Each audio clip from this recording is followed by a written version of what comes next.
So let's start with the first topic. GS paper 2 का topic 3 के topic हम इसको इंक्लूड कर सकते हैं। साइंस का ये टॉपिक आपका बनता है। एंड यहाँ पे food and drug administration, food and drug administration ये आपका किसका, यूएसए का एफडीए जिसे हम कहते हैं, फूड एंड ड्रग एडमिनिस्ट्रेशन है। तो यहाँ पे पहली वैक्सीन है एरेक्स वी करके है, और ये याद रखना क्या है, रिसेंटली वैक्सीन है। और ये वैक्सीन किससे रिलेटेड है, फॉर रेस्पिरेटरी सिंसेटियल वायरस RSV जिसे हम कहते हैं। तो ये जो वायरस है शॉर्ट में से RSV वैक्सीन भी बोलते हैं, जो वैक्सीन बनाई गई है। और ये जो वायरस है, ये वायरस आपके लगभग जो ओल्ड एज में लोग होते हैं उनके लिए थोड़ा सा डेडली टाइप होता है।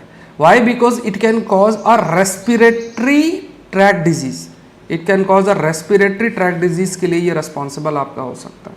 So this is the first RSV vaccine जो कि अप्रूव की गई है एनीवेयर इन द वर्ल्ड। पूरे विश्व में पहली ये वैक्सीन है जिसको अप्रूव किया गया है एनीवेयर इन द वर्ल्ड। तो ये बहुत इंपॉर्टेंट एस्पेक्ट है, याद रखना कि it's the first RSV vaccine to be approved anywhere in the world. And ये जो वायरस है ये रेस्पिरेटरी जो हमारे लंग्स हैं और इनसे रिलेटेड जो डिजीज़ है उसके लिए रिस्पॉन्सिबल है। अब आप ये देखो कि ये जो नंबर है बिकॉज ऑफ दिस RSV कितना ज़्यादा है, ये आप नंबर देख सकते हो। लाइक 60,000 से ये बीच में हुआ है, 1,20,000 लोग हॉस्पिटलाइज्ड होते हैं, 6,000 से 10,000 लोगों की डेथ होती है, बीच में डैश है, तो ये ध्यान रखना।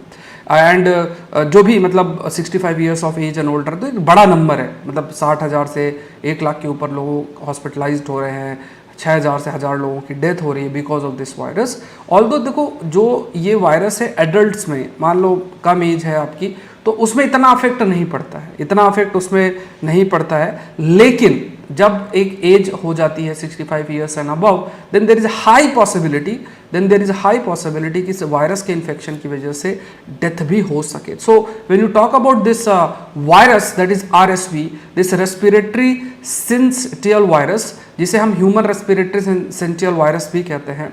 एंड ये एक कॉमन कॉन्टेजियस शब्द का मतलब क्या होता है, इट सिंपली मीन्स कि ये इजीली एक से दूसरे को स्प्रेड हो सकता है। एंड जनरली ये वायरस, पहले तो ये चीज़ आप याद रखना है कि can like simply they can ask about this कि RSV रिसेंटली न्यूज़ में है, whether it can infect humans और not, the answer is yes, it can infect the humans as well. दूसरा आपका ये है कि whether it's a contagious virus, yes it's a contagious virus, it means it can be transmitted from one person to another, एक से दूसरे को transmit हो सकता है। नेक्स्ट है whether it's a DNA based virus और RNA based virus, so it's a RNA based virus. ये क्या है, it's an RNA based virus. तो जो वायरस है, दिस वायरस हम दो कैटेगरी में डाल सकते हैं इसको, जैसे एक DNA बेस्ड होता है, एक RNA बेस्ड होता है। जैसे कोरोना वायरस है, कोरोना वायरस क्या है, हमने बहुत बार डिस्कस किया है, कोरोना वायरस भी RNA बेस्ड वायरस। अब इसमें एक चीज़ और इनफैक्ट बहुत अच्छा पॉइंट है, ध्यान में रखना है कि जो वायरस होते हैं, this virus which are DNA based जो वायरस होते हैं, मतलब उनका जो जेनेटिक मटेरियल है वो आपका DNA है। सो DNA बेस्ड जो वायरस होते हैं they are more stable, it means जो म्यूटेशन के चांसेस होते हैं दैट इज वेरी लेस। लेकिन एक इंटरेस्टिंग चीज क्या है कि जो वायरस जिसे हम कोरोना वायरस कहते हैं वो RNA बेस्ड वायरस है। कोरोना वायरस क्या है, it's an RNA based virus. Corona virus RNA based virus होने के बावजूद भी इट्स किसमें म्यूटेशन के चांसेस क्या होते हैं, बिकॉज इट हैज़ एन आप कह सकते हो कि एरर जो होते हैं उसको आइडेंटिफाई करना, मतलब एक मैकेनिज्म होता है कि अगर उसमें कोई भी कुछ एरर होता है उसके जेनेटिक सीक्वेंस के अंदर तो वो खुद से सही कर लेता है। तो ये याद रखना है कि जैसे RSV भी है, RSV भी क्या है, it's a RNA based virus. If it's an RNA based virus, ये इसकी स्टेबिलिटी इतनी अधिक नहीं होगी, म्यूटेशन बहुत जल्दी इसमें हो सकता है, ये आपको ध्यान में, this is again very very important aspect. I hope ये थोड़ा समझ में आया होगा। फिर देखते हैं GS पेपर 3 का एक टॉपिक आता है। GS पेपर 3 में एक ये इंटरेस्टिंग टॉपिक है एंड दिस इज ओके। सो यहाँ पे नेक्स्ट टॉपिक देखते हैं, scientist help find new kind of a molecular motor. अब देखो ये टर्म आपको पता होना चाहिए, आपने नहीं पढ़ा होगा। What do you mean by molecular motor? Molecular motor का क्या मतलब होता है, what do you mean by molecular motor? तो यहाँ पे हम समझते हैं, देखो ये क्या है, ये सेल है। हर एक लिविंग सिस्टम, हर एक जो लिविंग सिस्टम है वो किसका बना होता है, it is made up of cell. हर एक लिविंग सिस्टम किसका बना होता है, सेल का बना होता है। अब इसमें देखो इंटरेस्टिंग चीज़ क्या है कि जैसे मान लो ये सेल है, सेल के अंदर बहुत सारी चीज़ें प्रेजेंट हैं। जैसे मान लो suppose this is a membrane, this is cell membrane, endoplasmic reticulum, nucleus, chloroplast, lysosomes, बहुत सारी चीज़ें प्रेजेंट होती हैं। सेल की बात किया जाए तो ये जो सेल के अंदर चीज़ें प्रेजेंट होती हैं उन्हें हम कहते हैं, we call them as cell organelles. We need a cell organelles. तो देखो क्या होता है कि जब भी फंक्शंस की हम बात करते हैं तो बहुत सारे जो फंक्शंस हैं उन फंक्शंस को परफॉर्म करने के लिए, बहुत सारी चीज़ें हैं जो उनको फंक्शंस को परफॉर्म करने के लिए हमें एनर्जी की ज़रूरत होती है। इवन एक सेल ऑर्गेनल से दूसरे सेल ऑर्गेनल्स में कुछ चीज़ें मूव अगर हमें करना है तो वहाँ पे क्या है, वी नीड सर्टेन थिंग्स, हमें कुछ एनर्जी, कुछ चीज़ों की ज़रूरत पड़ती है। इसी से रिलेटेड मॉलिक्यूलर मोटर्स है। तो इसको ध्यान से समझना, जो पॉइंट्स जो है हाईलाइट किए गए। तो देखो हर एक सेल जो हमारे शरीर में प्रेजेंट होता है उसमें बहुत डिफरेंट टाइप्स ऑफ रिएक्शंस जो है वो आपके होते हैं, और इसी बेसिस पे जो एनर्जी है वो एनर्जी भी जनरेट होती है। लेकिन कहा क्या जाता है कि जितनी भी एनर्जी जनरेट हो रही है, ध्यान सुनना इस चीज़ को, कि जितनी भी एनर्जी जो है वो जनरेट हो रही है, जितनी भी एनर्जी आपकी जनरेट हो रही है वो सफिशिएंट नहीं है, it is not enough. It means what, it produce energy but that is not enough, enough नहीं है। So cells they also need to move things. जैसे मान लो ये सेल है, सेल्स को भी बहुत सारी चीज़ें, जैसे मान लो ये जो चीज़ें इसके अंदर प्रेजेंट है इसे हम सेल ऑर्गेनल्स बोलते हैं। इन सेल ऑर्गेनल्स को क्लोज ले जाना, दूर ले जाना, तो ये we call them as cell organelles. अब ये जो सेल ऑर्गेनल्स हैं, इन सेल ऑर्गेनल्स से रिलेटेड कई सारे ऐसे फंक्शंस हैं, जैसे एक चीज़ को मूव करना, जैसे ये न्यूक्लियस है, यहाँ से कोई चीज़ न्यूक्लियस तक लेके जाना, या दो सेल ऑर्गेनल्स हैं उनको क्लोज लेकर आना। तो यहाँ पे क्या है, जो सफिशिएंट एनर्जी हमारे सेल्स के अंदर प्रोड्यूस होती है वो भी इनसफिशिएंट हो जाती है।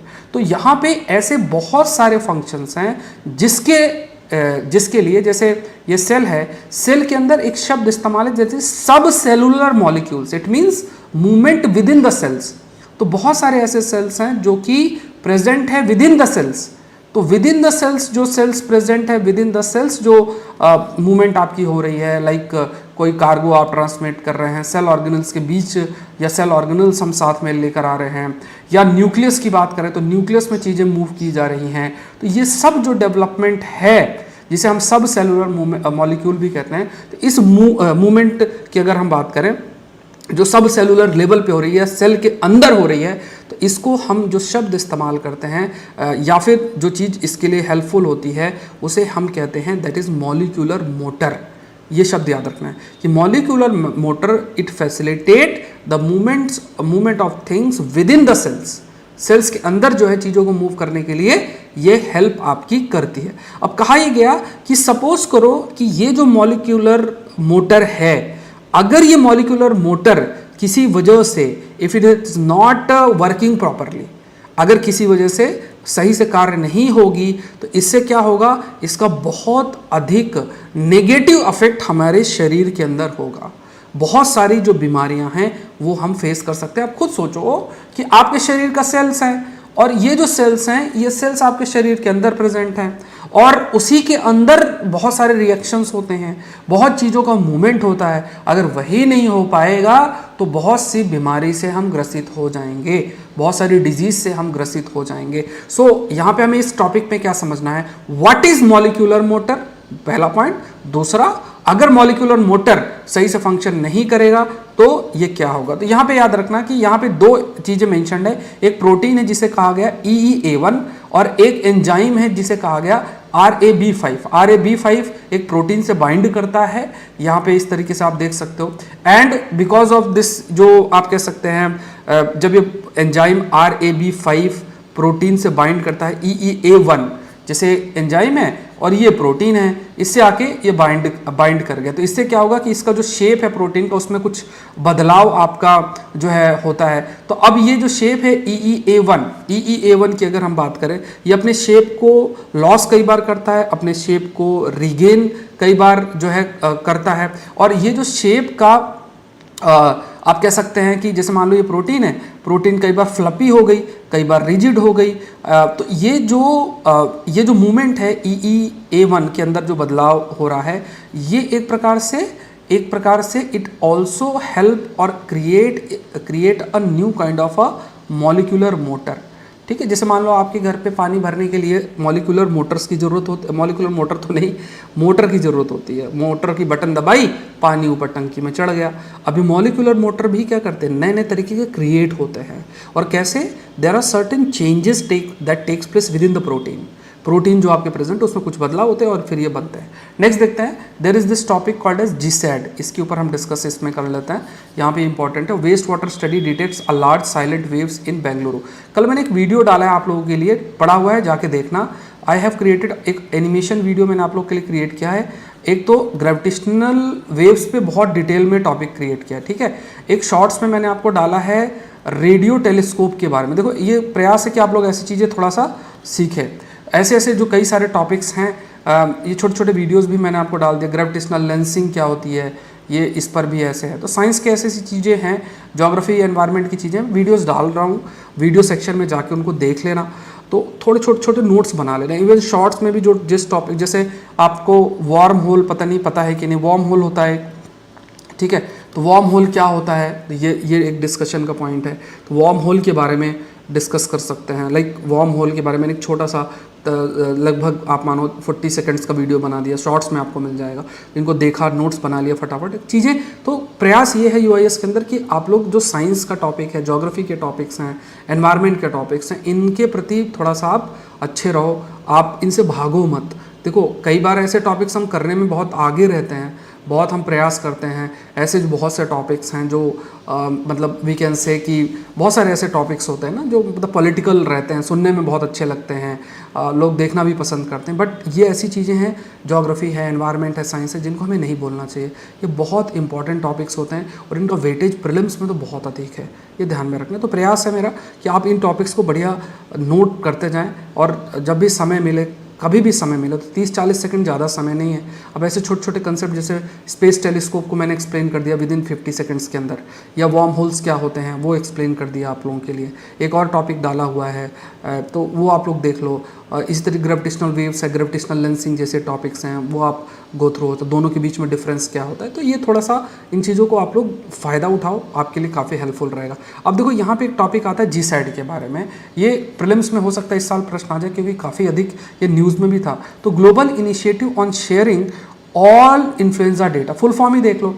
अब इन्फ्लुएंजा डेटा मतलब जो इन्फ्लुएंजा वायरस होता है उसकी वजह से जो बीमारी होती है उनसे सारे तरीके का डेटा शेयर करना। देखो इस समय बहुत सारे न्यूज़ में H5N1 करके न्यूज़ में है, ये हमने डिस्कस किया है। एक होता है H3N2, ये भी काफ़ी ज़्यादा कॉन्टेजियस है, ये ह्यूमन को भी अफेक्ट कर सकता है। तो ये 2008 में जो global initiative on sharing on influenza data उसका, क्योंकि देखो कोई भी वायरस होता है ना, जैसे मान लो यूरोप में कोई वायरस है, अब वो एवियन इन्फ्लुएंजा मतलब बर्ड को वो अफेक्ट करता है।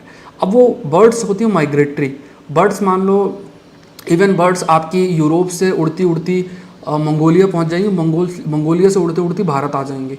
अब वो जो बर्ड्स जो कि वायरस से इन्फेक्टेड है वो उड़ती उड़ती इधर उधर घूम रही हैं, घूम मतलब माइग्रेटरी बर्ड्स हैं, और आपके देश में आ गई। आपके देश में आने के बाद आपके देश की बर्ड्स को अफेक्ट कर दिया, ट्रांसमिट हो जाएंगी ईजिली। तो इसलिए क्या है कि वायरस जो है वो अपने आप को म्यूटेट कर रहा है। ये भी डेटा हाईलाइट करता है कि देखो ये वायरस है ना, ये धीरे धीरे अपने को इतना तेज़ी से म्यूटेट कर लेगा कि ये इंसानों को अफेक्ट करना शुरू कर देगा। अब अगर ऐसी स्थिति होगी तो फिर ये बहुत ही गंभीर स्थिति होगी। तो इसको देखने के लिए, इस चीज़ पर एक नज़र बना के रखने के लिए एक प्रयास जो क्या किया गया है, लाइक एक जो प्रयास या एक कोशिश जो है वो आपकी की जा रही है। इट हैज़ बीन हाईलाइटेड कि जो डेटा है मतलब कि वायरस से रिलेटेड, इन्फ्लुएंजा वायरस से रिलेटेड जो डेटा है उसको शेयर किया जाए। फिर फर्दर इसको और एक्सपेंड किया गया कि कोविड से रिलेटेड जो, जैसे मान लो कोविड वायरस से स्प्रेड हो रहा है क्रॉस वर्ल्ड, उससे रिलेटेड डेटा जो है वो आपका शेयर किया जाए। जब आपके पास डेटा है, साइंटिस्ट आपस में डेटा शेयर करेंगे तो उनको पता है कि अच्छा इसमें ये बदलाव हो रहा है, इतना नुकसान कर सकता है। So this you have to understand. So ये बहुत इंपॉर्टेंट डेटा होते हैं। इन्हीं डेटा के बेसिस पर ही आप दवा बना सकते हो, आप वैक्सीन बना सकते हो, और जो डेवलपमेंट फर्दर रिसर्च आप कर सकते हो। नेक्स्ट एक टॉपिक है, अब देखो यहाँ पे है ब्लैक होल। अब इसमें देखो जो बातें लिखी हैं मैंने उसके बियॉन्ड आपके लिए टॉपिक निकाल दिया, और वो है TDE करके। ठीक है, TDE क्या होता है वो हमें जानना है, ये इंपॉर्टेंट है। TDE क्या होता है, टाइडल डिसरप्शन इवेंट क्या होता है, ये बढ़िया इंपॉर्टेंट। अब टाइडल शब्द सुनते ही आपको समुद्र की याद आ जाएगी, ज्योग्राफी में समुद्र जो है वो उसमें ये चीज़ पढ़ी जाती है। तो यहाँ पे आपको क्या ध्यान में रखना है कि what basically is TDE, TD आखिर होता क्या है, ये ध्यान में। आवाज़ सही आ रही है सभी को, वॉइस तो क्लियर है ना? नहीं, वीडियो अभी ऑन नहीं है, ऑडियो में ही हम, क्योंकि संडे है आज, ठीक है, तो आप लोग थोड़ा सा इतना तो एडजस्ट कर सकते हैं, थोड़ा सा फ्लेक्सिबिलिटी चाहिए होती है संडे के लिए। बाकी दिनों में तो मंडे टू सैटरडे जैसे होता है वैसे ही आपका है। तो यहाँ पे एक ये टॉपिक है। अब देखो यहाँ पे एक इंटरेस्टिंग चीज़ है, जैसे ये आप देख रहे हो ना, अब ये एक ऐसे इवेंट्स हैं, बहुत बड़े इवेंट्स आपके होते हैं, इसमें कुछ टर्म्स हम आगे डिस्कस करेंगे। पिक्चर एक बार देख लो, एक एक्रीशन डिस्क क्या होती है, TDE क्या होता है, ब्लैक होल और स्टार। ये थोड़ा दो पिक्चर आप देख लो, इसके बाद फिर आई विल एक्सप्लेन। देखो जैसे ये आप देख सकते हो यहाँ पे, इट्स अ ब्लैक होल, ये एक ब्लैक होल है, ये इधर से ये एक प्रकार से कोई स्टार एंड ऑल एंटर जो है वो आपका कर रही है, ये आपको ध्यान रखना है। अब देखो यहाँ से समझना, अब हम क्या देख रहे हैं कि टाइडल डिसरप्शन इवेंट, शॉर्ट में TDE बोलते हैं, ठीक है, TDE बोलते हैं। ये क्या है, ये एक ऐसा फिनोमेना, ध्यान सुनना है ना, ध्यान से सुनना। TDE टाइडल डिसरप्शन इवेंट क्या है, ये एक ऐसा फिनोमेना है जब कोई स्टार जो है एक massive, super massive black hole के एकदम क्लोज आ जाता है। अब जैसे ही आप कह सकते हो कि जैसे ही वो क्लोज आता है, जैसे ही वो क्लोज आता है, तो इट एक्सपीरियंस अ फेनोमेना जिसका नाम होता है स्पैगेटिफिकेशन। इसका मतलब क्या होता है कि मान लो ये स्टार है, ये आपका ब्लैक होल है। अब स्टार इसके क्लोज आ गया, अभी इसको अपनी तरफ खींचेगा, और इसको ऐसे खींचेगा जैसे नूडल्स होते हैं ना, नूडल्स आप देखोगे ना ऐसे एक लंबे लंबे ऐसे होते हैं, तो ये ऐसे खींचेगा, एकदम इसको स्ट्रेच कर देगा, ठीक है, मतलब ये पूरा का पूरा ऐसे स्ट्रेच होगा, जैसे आप देख रहे हो ना लाइन से क्रिएट हो जाती है। तो यहाँ पे क्या है, to be pulled apart by the black hole tidal force, मतलब पूरा का पूरा स्टार को एकदम अपनी तरफ पुल कर लेगा, पूरा का पूरा, क्योंकि बहुत अधिक या बहुत बड़ा, बहुत ज़्यादा ग्रेविटेशनल पुल होता है।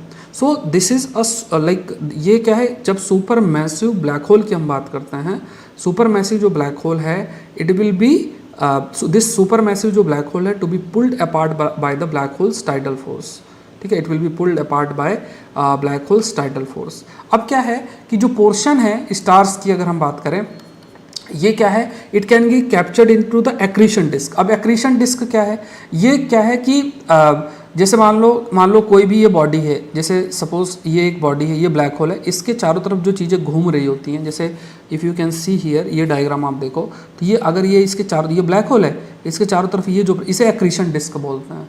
तो अब ये, और कोई स्टार इसके क्लोज जाएगी, क्लोज जाने के बाद ये एकदम से खींचेगा अपनी तरफ, ठीक है, और इसको पूरे तरीके से तितर बितर और इस टाइप से कर देगा। जैसे you can see here, this is पूरा का पूरा स्टार इसको स्क्वीज कर देगा इस टाइप से, ये देखो ना, ये पूरा स्टार है, इसको ऐसे नूडल की तरह स्क्वीज कर देगा, स्ट्रेच कर देगा, जैसे, क्योंकि देखो ये पोर्शन ये ब्लैक होल से दूर है, ये ब्लैक होल के क्लोज है, तो ये एकदम अपनी तरफ खींचेगा ये, और ये जो है एक्रीशन डिस्क बोलते हैं। और ये जो फेनोमेना है जहाँ पे इसको जहाँ पे खींच के जैसे मान लो ये पूरा ऐसे रहा होगा, इस टाइप से थोड़ा चौड़ा रहता हो, अब इसको एकदम से खींच के इस टाइप से लंबा लंबा कर दिया, तो ये इसे हम, ये जो टर्म मैंने आपके लिए बताया है, ये टर्म दैट इज स्पैगेटिफिकेशन, ये टर्म, ये, तो आई होप ये क्लियर हो गया। ये जो फेनोमेना होता है इसको बोलते हैं टाइडल डिसरप्शन इवेंट। क्लियर हो गया सभी को, टाइडल डिसरप्शन इवेंट इज ये फेनोमेना, ये बहुत ही रेयर फेनोमेना होता है, लेकिन ये ब्लैक होल्स जो सुपर मैसिव ब्लैक होल्स है ना, उस पर स्टडी की जाती है, और उसके बेसिस में ये चीज़ हाईलाइट की गई कि हाँ इस प्रकार का फेनोमेना देखने को मिलता है। नेक्स्ट देखते हैं जीएस पेपर 3 का टॉपिक है, that is environment. Atmospheric dust helps nourish ocean system. Ocean जो इकोसिस्टम है, ओशियन इकोसिस्टम की अगर बात किया जाए तो एटमॉस्फेरिक जो डस्ट है, it helps nourish ocean ecosystem. Ocean जो इकोसिस्टम है उसमें जो है कैसे हेल्प कर सकता है, तो देखो ये भी बहुत इंटरेस्टिंग। अगर ये डायग्राम आप देखो ना, ये डायग्राम आप देखो, ये छोटा सा आपको दिख रहा है, थोड़ा सा जूम डायग्राम है, तो यहाँ पे देखो ये जो समुद्र है, ठीक है, सपोज दिस इज अ सी या वाटर बॉडी है, ठीक है, समुद्र है या वाटर बॉडी है। अब इसमें आप कह सकते हो कि फाइटोप्लैंक्टन्स प्रेजेंट होता है, तो ये एक फाइटोप्लैंक्टन्स का जूम्ड वर्जन है। फाइटोप्लैंक्टन्स जो होते हैं वो प्रेजेंट होते हैं। अब कहा क्या गया कि देखो जैसे जहाँ भी, जैसे आप किसी भी जगह पे देखो जहाँ पे अपवेलिंग होती है, अपवेलिंग कहाँ होती है, जैसे साउथ अमेरिका की बात करो, साउथ अमेरिका में एक करंट है जिसे हम पेरू करंट बोलते हैं या हम्बोल्ट करंट बोलते हैं। नीचे से पानी ऊपर की तरफ आता है, जब नीचे से पानी ऊपर की तरफ आता है तो न्यूट्रिएंट्स जो हैं वो नीचे से ऊपर ट्रांसमिट होते हैं, ठीक है, नीचे से ऊपर जो है वो ट्रांसमिट आपके होते हैं। जब न्यूट्रिएंट्स नीचे से ऊपर की तरफ ट्रांसमिट होते हैं, न्यूट्रिएंट्स के प्रेजेंस की वजह से बहुत सारे फाइटोप्लैंक्टन्स आते हैं। लेटेस्ट रिसर्च कहती है कि अभी भी जैसे मान लो कई डेजर्ट्स हैं, डेजर्ट्स में धूल उड़ती है, वो धूल आके समुद्र में सेटल कर जाए तो वो भी सोर्स ऑफ न्यूट्रिएंट्स के रूप में काम करते हैं फाइटोप्लैंक्टन्स के लिए। ये क्या है, तो यहाँ पे क्या है कि एटमॉस्फेरिक जो डस्ट है it can also act as a source of nutrients. मतलब ओशियन का जो समुद्र का सरफेस है उसमें एटमॉस्फेयर आसमान से नीचे की तरफ जो है सेटल होता है, सेटल होगा और सेटल होने के बाद, ठीक है, सेटल होने के बाद जो सेटल हो गए तो उसके बाद क्या होगा, न्यूट्रिशन ऐड ऑन होगा। ऐड ऑन होने के बाद जो फाइटोप्लैंक्टन्स हैं उनके लिए ये बहुत पॉजिटिव होता है क्योंकि न्यूट्रिएंट्स की अवेलेबिलिटी की वजह से ही ये फाइटोप्लैंक्टन्स तेज़ी से ग्रो करते हैं। ये पॉइंट आपको ध्यान में रखना है। अच्छा, जैसे मान लो इसको इमेजिन करना है, जैसे सपोज करो एक गिलास पानी है, उस एक गिलास पानी में आपने जो है नमक डाल दिया, नमक डाला और धीरे धीरे वो नमक पानी से घुलता चला जाएगा। इसी तरीके से एटमॉस्फेरिक जो डस्ट है, एटमॉस्फेरिक डस्ट है वो धीरे धीरे समुद्र में डिपॉजिट होते चली जाती है, समुद्र से में घुलने लगती है या समुद्र से मिलने लगती है और वो एक न्यूट्रिएंट होते हैं जो कि फाइटोप्लैंक्टन्स के द्वारा यूज़ किए जाते हैं और फिर उनका फर्दर यूज़ किया जा सकता है। ये ध्यान में रखना है। तो ये फाइटोप्लैंक्टन्स की ग्रोथ के लिए एटमॉस्फेरिक डस्ट का एक इंपॉर्टेंट रोल है। ये फैक्ट आपने कभी नहीं पढ़ा होगा, लेटेस्ट रिसर्च है, ये ध्यान में रखना है। नेक्स्ट देखते हैं, एक टॉपिक है that is we call it as pheromones. एक ये टॉपिक होता है जिसका नाम है we call it as pheromones. तो यहाँ पे देखो जो माइग्रेटरी लोकस्ट, लोकस्ट क्या होता है, टिड्डा, टिड्डा या टिड्डी बोलते हैं ना, ये देखो ये लोकस्ट है, दिस इज अ लोकस्ट। अब ये हमारे फूड सिक्योरिटी को बहुत अफेक्ट कर सकते हैं। अब आप इमेजिन करो कि ये जो टिड्डा टिड्डी है ना, ये पूरे के पूरे खेत को खा जाएंगे। और एक चीज़ और मैं आपको बताता हूँ कि जो लोकस्ट है ना, जैसे किसी देश को एकदम से बर्बाद कर देना है, किसी देश को बर्बाद कर देना, कैसे बर्बाद होगा, ज़रूरी नहीं कि कोई आप पे युद्ध करे तभी आप बर्बाद होगे। आपका फूड सिक्योरिटी किसी ने ख़त्म कर दिया ना, आपका गेहूं चावल आपको ख़त्म कर दिया, तो वैसे ही देश में, क्योंकि देखो फूड एक बेसिक चीज़ है, अगर ये ख़त्म हो गया या कम हो गया तो एकदम आप कह सकते हो कि देश के अंदर बहुत बुरी स्थिति हो सकती है। अभी जो टिड्डा टिड्डी हैं ये कैसे, मान लो बहुत सारे ऐसे मीन्स और मैकेनिज़्म है कि ये जो फीमेल टिड्डा टिड्डी है, ये फीमेल टिड्डी को आपने छोड़ दिया किसी तरीके से, ये बहुत तेज़ी से मल्टीप्लाई करते हैं। और कुछ मेल होंगे उन्हीं के साथ मिलके और बहुत सारे टिड्डा टिड्डी आ जाएंगे और ये टिड्डी इतना तेज़ी से, और ये मूव करते हैं, आएंगे खेत में बैठेंगे, पूरा खाएंगे और आगे मूव कर जाएंगे, पूरे के पूरे खेत साफ कर देंगे, पता ही नहीं चलेगा, हम ज़्यादा कुछ नहीं कर पाएंगे। तो ये क्या है, ये एक वॉरफेयर के रूप में भी कई देश इस्तेमाल कर लेते हैं। और कोई मानेगा नहीं कि यार मतलब कॉमन आदमी से पूछोगे कि यार पूरे देश को टिड्डा टिड्डी बर्बाद कर सकते हैं तो मानेंगे ही नहीं, यार क्या बात कर रहे हो। लेकिन आप इमेजिन करो, ईरान से होते होते, पाकिस्तान से होते होते और हमारे रीजन तक ये जो रूट एक बना हुआ है टिड्डा टिड्डी का, वो ऑलरेडी एग्जिस्ट करता है। 4 साल 2 साल 3 साल में आप देखोगे कि आपके खेतों को पूरा ख़त्म कर देगा। तो फ्यूचर के अंदर भी इनको एक टूल के रूप में इस्तेमाल किया जाए। कोई कंटेनर है, किसी भी तरीके से वो टिड्डा टिड्डी, थोड़े ही नंबर, मान लो आपने 1 लाख टिड्डा टिड्डी जो है देश छोड़ दिए, वो 1 लाख का 10 लाख हो जाएगा, 10 लाख के 1 करोड़ हो जाएंगे, 1 करोड़ के 10 करोड़ हो जाएंगे, बहुत तेज़ी से मल्टीप्लाई करते हैं। तो आप सोचो पूरा ख़त्म। तो अब यहाँ पे क्या है कि कई जो ये माइग्रेटरी लोकस्ट होते हैं, माइग्रेटरी जो लोकस्ट है, मतलब ये क्योंकि ज़्यादातर ये मूव करते हैं, जैसे ईरान से पाकिस्तान, पाकिस्तान से इंडिया, इस टाइप से मूव करेंगे। अब ये क्या है कि ये मूव करते हैं, अब दूसरे लोकस्ट उनको खाए ना, इसलिए एक स्पेशल टाइप ऑफ ये फेरोमोन्स प्रोड्यूस करते हैं, हार्मोन आप मानो, जिसे फिनाइल एसिटोनाइट्राइल बोलते हैं, ये बोला जाता है।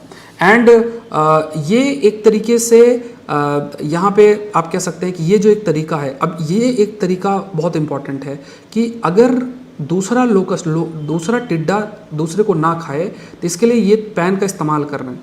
अब अगर ऐसा होता है तो हम इस टेक्निक का इस्तेमाल कर सकते हैं लोकस्ट मैनेजमेंट स्ट्रेटजी के लिए कि ये जो टिड्डा टिड्डी हैं ये हमें किसी तरीके से अफेक्ट इतना अधिक ना करें।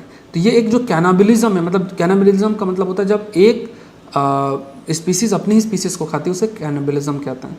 तो एक लोकस्ट अपने लोकस्ट को ही खाएगा तो उसे हम कैनिबलिज्म शब्द।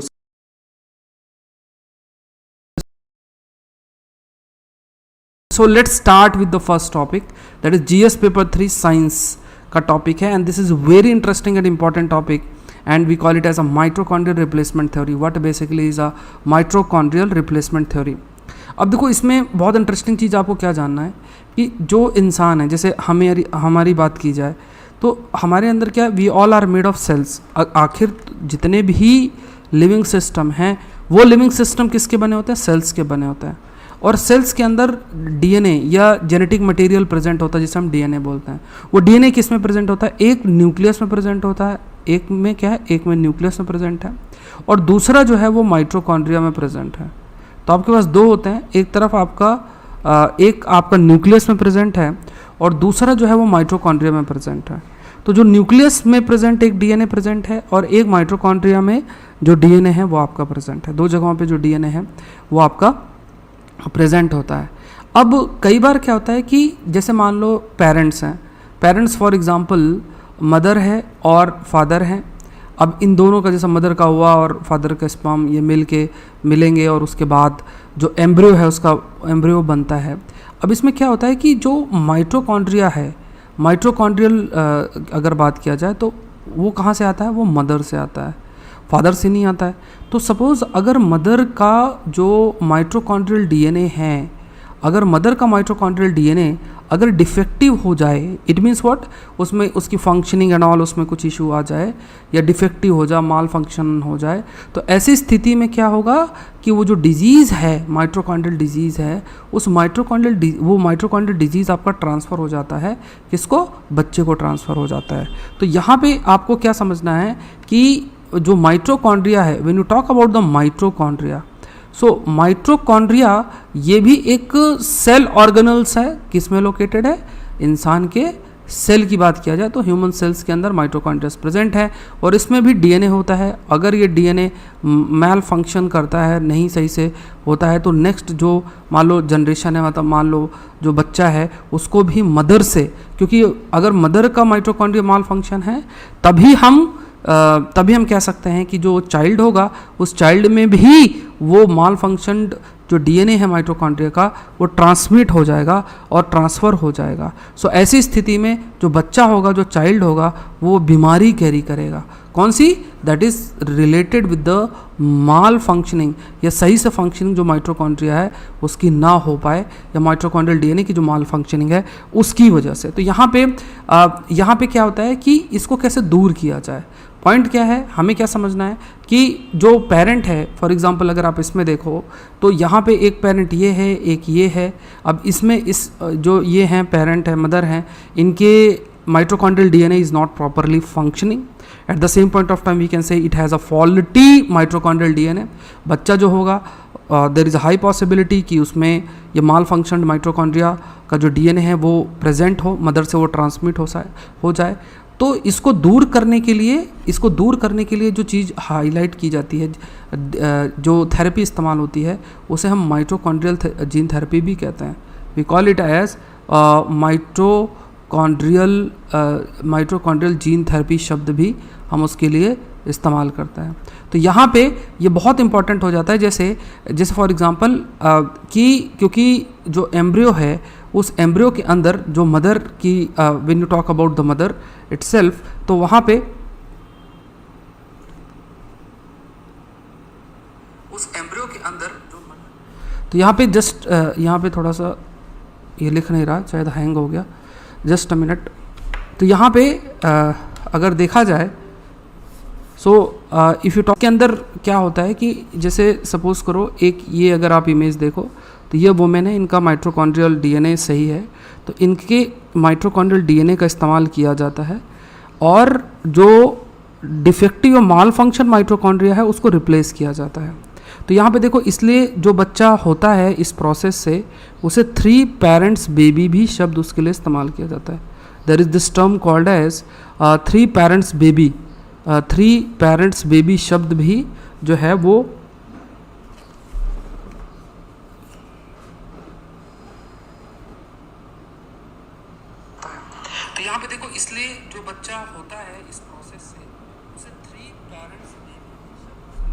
थ्री पेरेंट्स बेबी शब्द जो है we use this term called as three parents baby.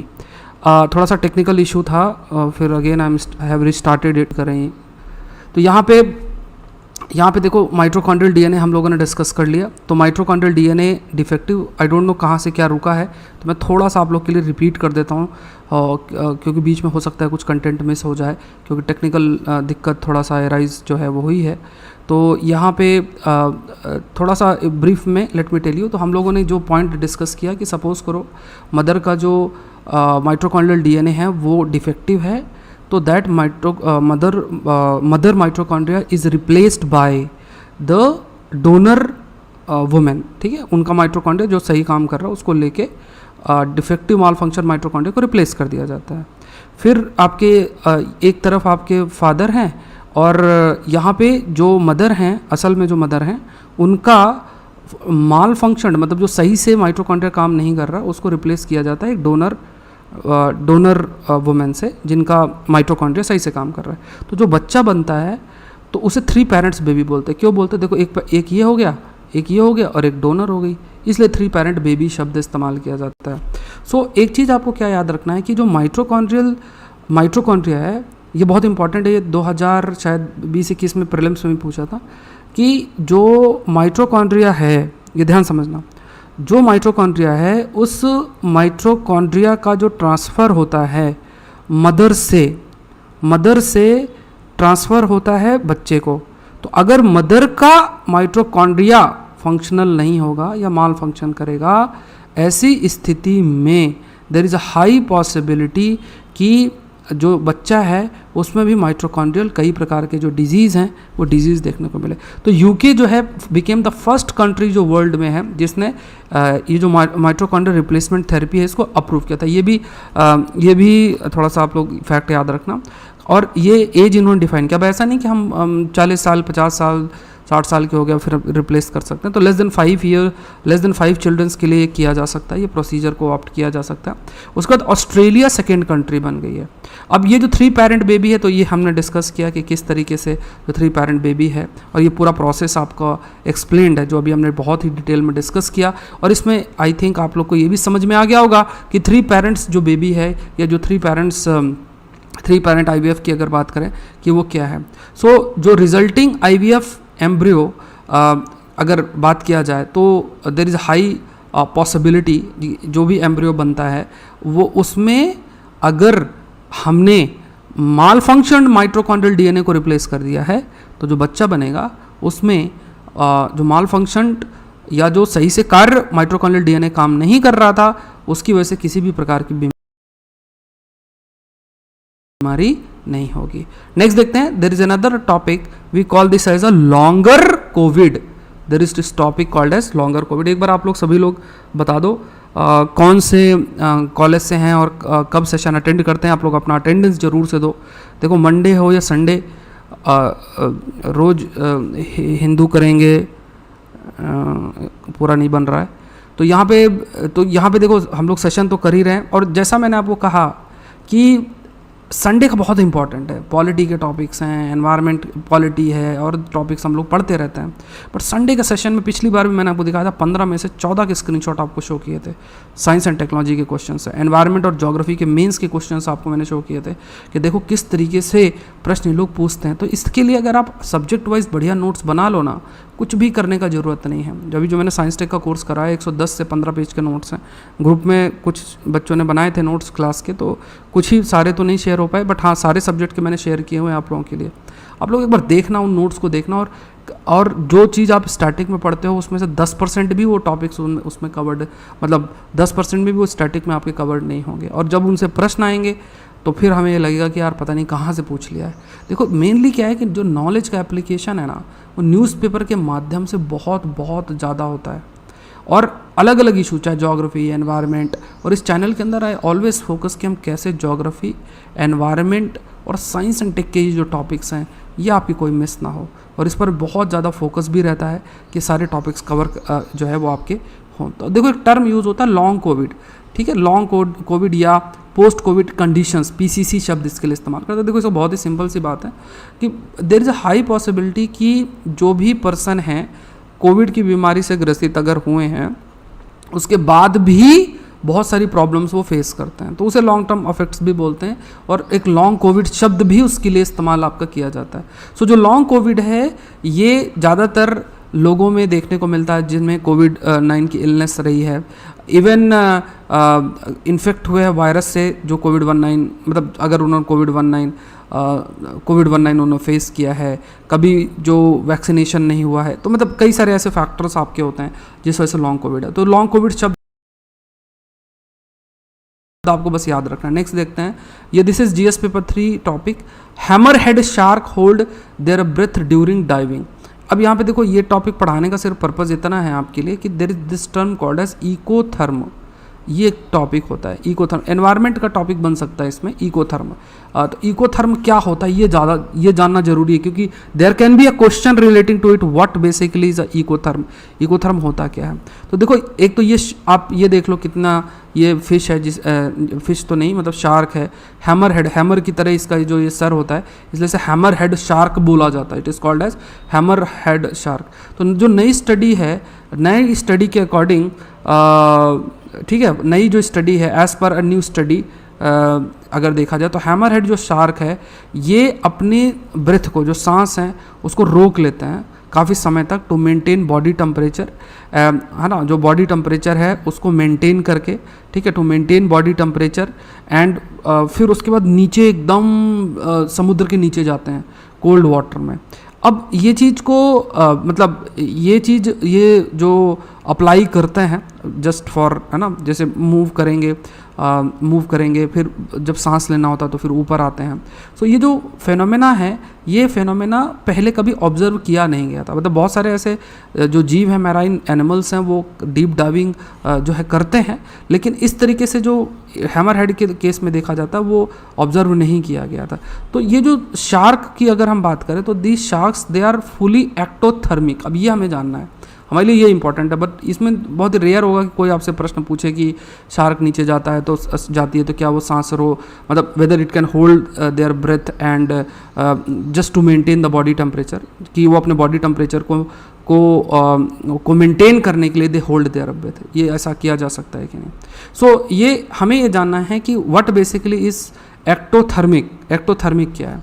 So when you talk about the ectotherm का मतलब क्या होता है कि इनका जो शरीर है, जैसे ये जो शार्क है ये भी एक्टोथर्म है, तो इनका जो शरीर है, इनके शरीर में सोर्स ऑफ हीट नहीं होती है, या बहुत ही कम होती है, या नेग्लिजिबल होती है।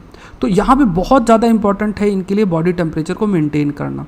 तो ये क्या होते हैं, ये बाहरी एनवायरनमेंट पे बहुत निर्भर करते हैं कि बाहरी एनवायरनमेंट से इनके शरीर को हीट मिलती रहे, ये बहुत ज़रूरी है। तो यहाँ पे आप पॉइंट क्या समझो कि जो एक्टोथर्म होते हैं, एक्टोथर्म ऐसे जीव होते हैं कि उनके शरीर के अंदर ऐसे हीट का कोई सोर्स तो होता नहीं है, और जो भी हीट की अगर बात करें या तो बहुत ही स्मॉल अमाउंट है या फिर there is a negligible importance, है ना। तो यहाँ पे क्या है कि बहुत ही स्मॉल अमाउंट में या बिल्कुल भी हीट प्रेजेंट नहीं होती है।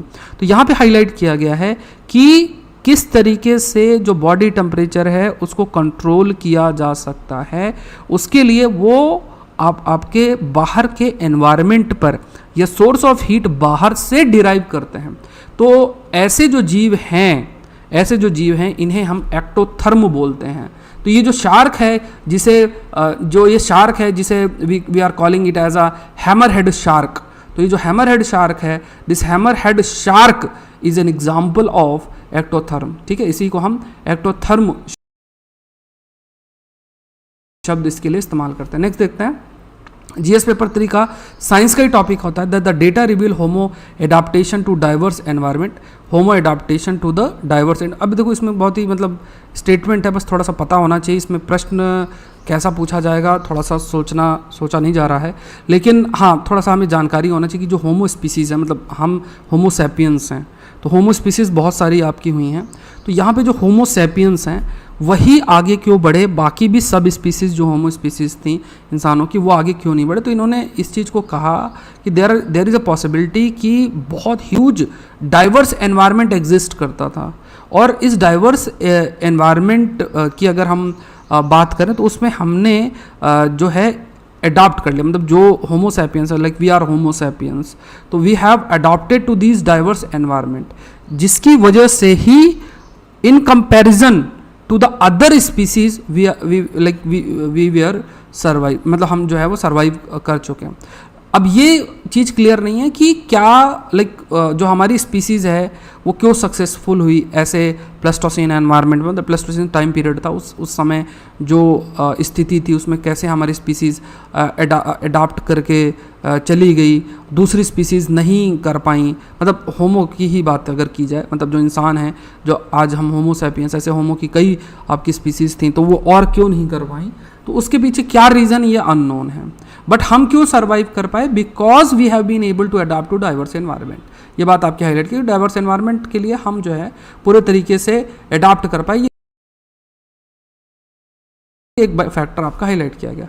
नेक्स्ट देखते हैं जीएस पेपर 1 का टॉपिक, ज्योग्राफी के अंदर हम इसको इंक्लूड कर सकते हैं, we can include under geography के अंदर इंक्लूड कर सकते हैं। A break in the western Ghat, GS paper 1 geography के अंदर इंक्लूड कर सकते हैं। तो देखो यहाँ पे specifically they have talked about that we call it as पाल घाट।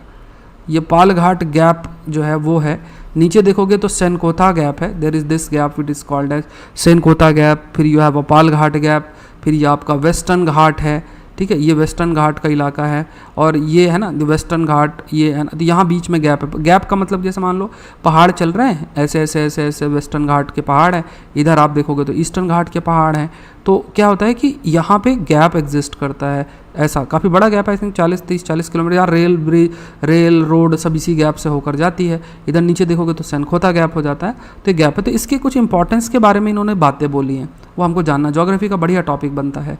अब देखो जैसे ये अरेबियन सी है, ये बंगाल रीजन है, और कमेंट सेक्शन में आप बताओ कि इस जगह पे जो रेनफॉल होती है उसको क्या बोलते हैं, और वेजिटेशन किस प्रकार से। तो एक तो रेनफॉल बताओ कौन सी होती है, और दूसरा आप बताओ कि वेजिटेशन की बात की जाए तो दोनों चीज़ों पर आप बता दो क्या आपका होता है। अब देखो क्या है, पालघाट गैप की अगर हम बात करें, when you talk about the Palghat gap लगभग 40 किलोमीटर वाइड है, नीलगिरी अनामलाई हिल्स, ठीक है, ये है, और लगभग 2000 मतलब आप कह सकते हैं मीटर है सी लेवल से, ये इसकी हाइट है। पालघाट गैप की अगर बात करें तो ये स्टेट ऑफ केरला के लिए एक रास्ता बना था, जैसे मान लो ये है, तो ये जो रीजन है केरला ही है आपका एग्जिस्ट करता है, और ये बहुत सारे यहाँ से रोड है, रेलवे है। अब देखो इसमें प्रश्न ज्योग्राफी का मेंस का बढ़िया सा बनेगा, जैसे पिछली बार क्या बना था कि स्ट्रेट्स और इनके बारे में इन्होंने पूछा था, ये क्या इंपॉर्टेंस है। इसी तरीके से जो माउंटेन पास है, ये तो एक पास हो गया ना, ये माउंटेन पास है, तो माउंटेन पास का क्या रोल होता है, ये ऐसा प्रश्न आपके लिए बन सकता है कि आखिर जो माउंटेन पास है वो माउंटेन पास क्या होता है। There can be a question on this also. फिर यहाँ पे देखो भारत पूजा रिवर है, ये भी यहाँ से फ्लो होती है।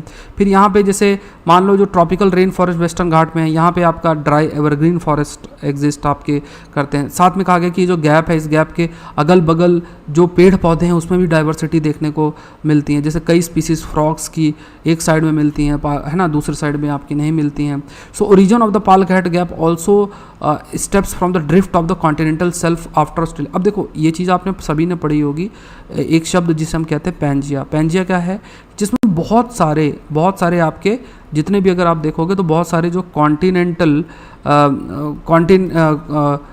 जो कॉन्टिनेंट्स की अगर हम बात करें, बहुत सारे, जैसे ऑस्ट्रेलिया, आज के समय में बहुत सारे कॉन्टिनेंट देखोगे ना, तो वो सब एक साथ थे, तो एक सुपर कॉन्टिनेंट एग्जिस्ट करता था। There used to be a super continent, एक सुपर कॉन्टिनेंट जो है वो आपका एग्जिस्ट करता था।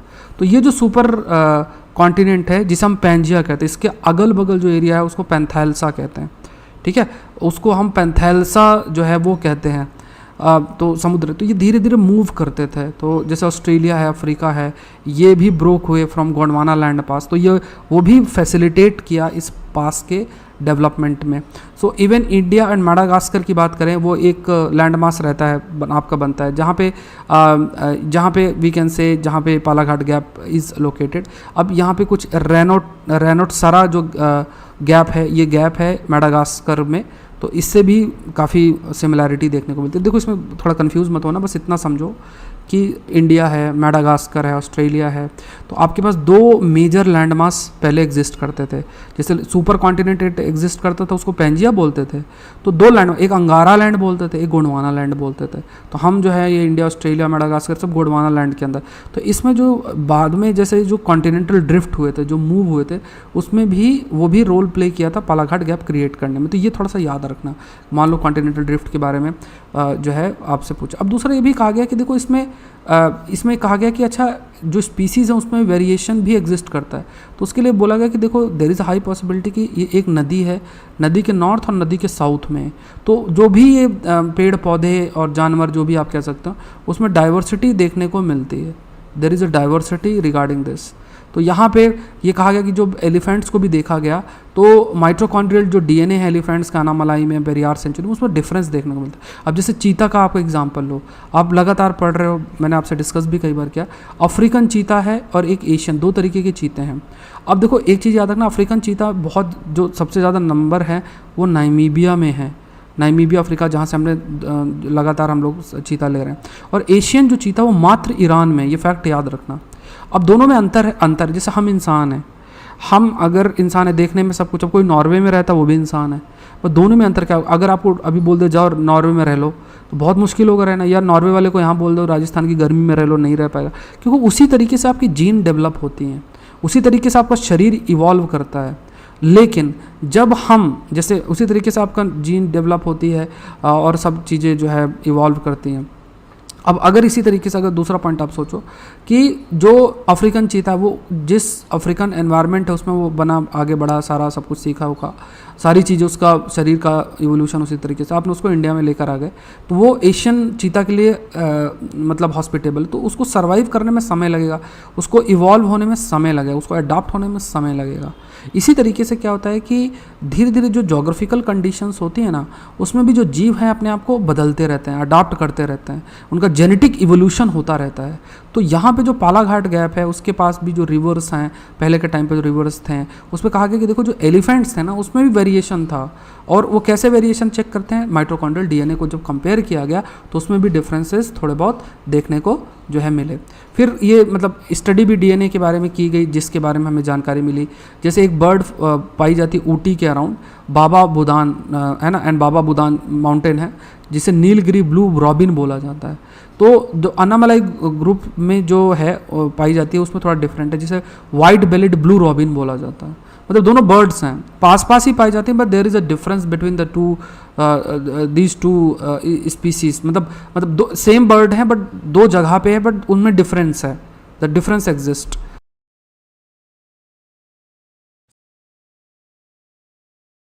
तो ये टॉपिक है polio target for this year unlikely to be met. कुछ सर्टेन टारगेट्स है वो हम मेट नहीं कर सकते। तब इसमें देखो पहली चीज़ ये याद रखना है कि जो पोलियो है, पोलियो वायरस के बारे में you must have heard about it, है ना। तो पोलियो बेसिकली वायरस की वजह से होता है।